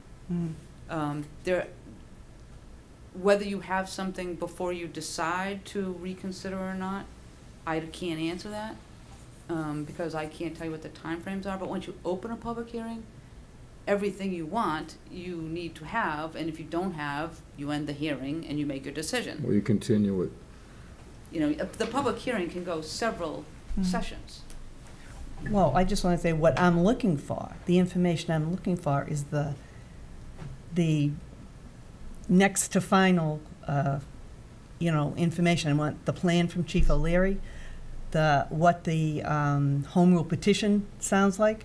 I want to know everything. And that's. I don't blame you for that, and I think that kind of information and the level of detail can probably most effectively be obtained with dialogue back and forth in a public hearing context, so that if there's a plan from Chief O'Leary and you have questions, then it goes back and forth, but it's part of the public record. And it's a dialogue that continues in the open public hearing, where the entire town has been noticed and has an opportunity to participate as well. And if you, before you open the public hearing, there's not that kind of procedural guarantee of how the process works. Does that make any sense? Okay. Jeannie, hold on. So Jeannie, do you want to vote in support of it now, or, because we've got a 3-2 here, do you want to change it to a 4-1? Well, I just want to make sure all the information, and will be also I there. just realized this agreement is definitely supposed to be ready for the Maytown meeting, or that's not? You know, I don't know if it's feasible. They got a lot of work to do. They're just saying, they're willing to do it. I gotta have some faith here again. Let's move forward and. One question. Yeah. This is the proposal. Yes. It's not going to evolve from this point. I'm not. This proposal is gonna stand on its own. In other words, as we go through this process, it's not going to evolve to something else. Morph. I don't know exactly what you're asking. I think I'm what sorry. John's saying, you're not gonna retract anything from this offer. Or add to it. Or add to. I In mean, other words, as a we're request. If anything, going we have to be- forward with this proposal, locked. Well, I'm not exactly sure what you're trying to ascertain from Okay, me. we're deciding whether or not to go down a road based on this proposal. And as sometimes happens, we get into an area where you'll say, well, and it almost turns into a negotiation. Do you prefer not to negotiate? Is that Well, I'm asking the question, and I'm asking everybody. If this is going to, if we start at this point and it turns out to be something else at the end, you know, I'm wondering, are we really considering going forward, reconsidering with this proposal, or we really don't know where it's going to wind up? Well, I think that's part of the process. Yeah. This is what they brought to us. But John's concerns, I think, James, are that don't be pulling anything back that's in this book. I think that's what you're saying. Well, if that's the concern, then I can assure you, this is the proposal that we're prepared to go forward on at this moment in time. Part of what I've learned today is that there's some questions. I mean, where did the $120,000 come from, and is it meaningful at this moment in time? And quite frankly, as I said earlier, we need to really think about those types of things. So, you know, it's a little of both, and I'm sorry to talk out of both sides of my mouth, but yes, we're prepared to go forward with this proposal if over the next month new things come to light, and we fully expect that Chief O'Leary will have some additional information for us. It may be that it's in all of our best interest to go in a slightly different direction, and we are also telling you that for those types of circumstances, we will be flexible. Okay. All right, so it's time. Just briefly. Okay. Just to address John's question. Nice. So that it's clear, the proposal is just that. It's a proposal. I would fully anticipate that that proposal will go through some modifications as the board considers it. For example, Lorraine raised some issues that were telling and interesting, and addressed issues that do need to be changed in the proposal. So this exact language will not be the final language. It will change as we go through the process. Okay, so these potential public hearings, yes, are going to bring more information. Yes. And this will turn out to be an evolving negotiation. Yes. Okay. I think that's right. As long as everybody understands that. Yeah. No. Okay. Okay, so Jenny, do you want to change your vote at this point? Do we want that opportunity? You want to leave it at 3-2? 3-2. Okay.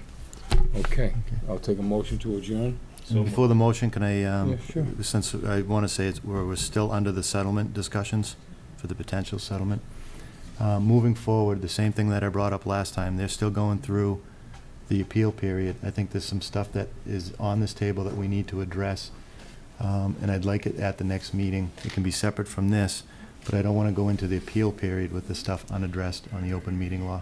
Okay. So if I can ask it again at another meeting, and I'll keep bringing it up until it's addressed to my satisfaction. What are you talking about?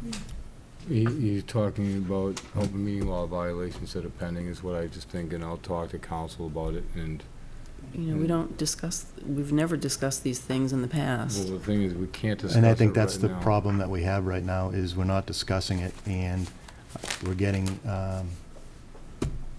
Well, you know, you know, I tried to put it on in the docket, but it got taken off, so we can keep going around this little game, but. But I don't understand what you're talking about. If the process is started, it's out of our hands. It left our hands in error, and that's what I want to fix.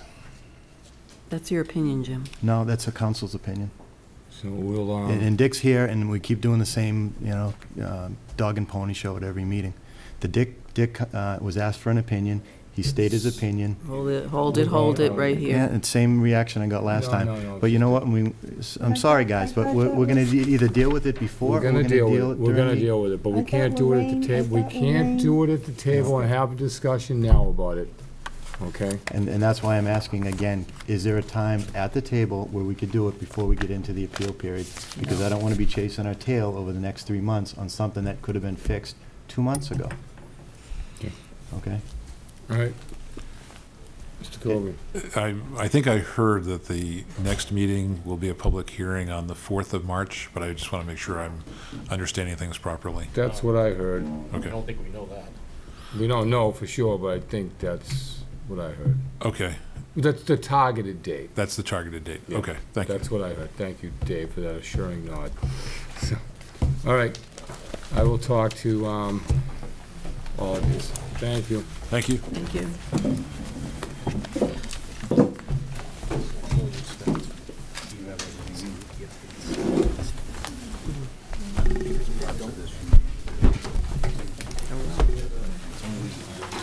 Reference the booklet.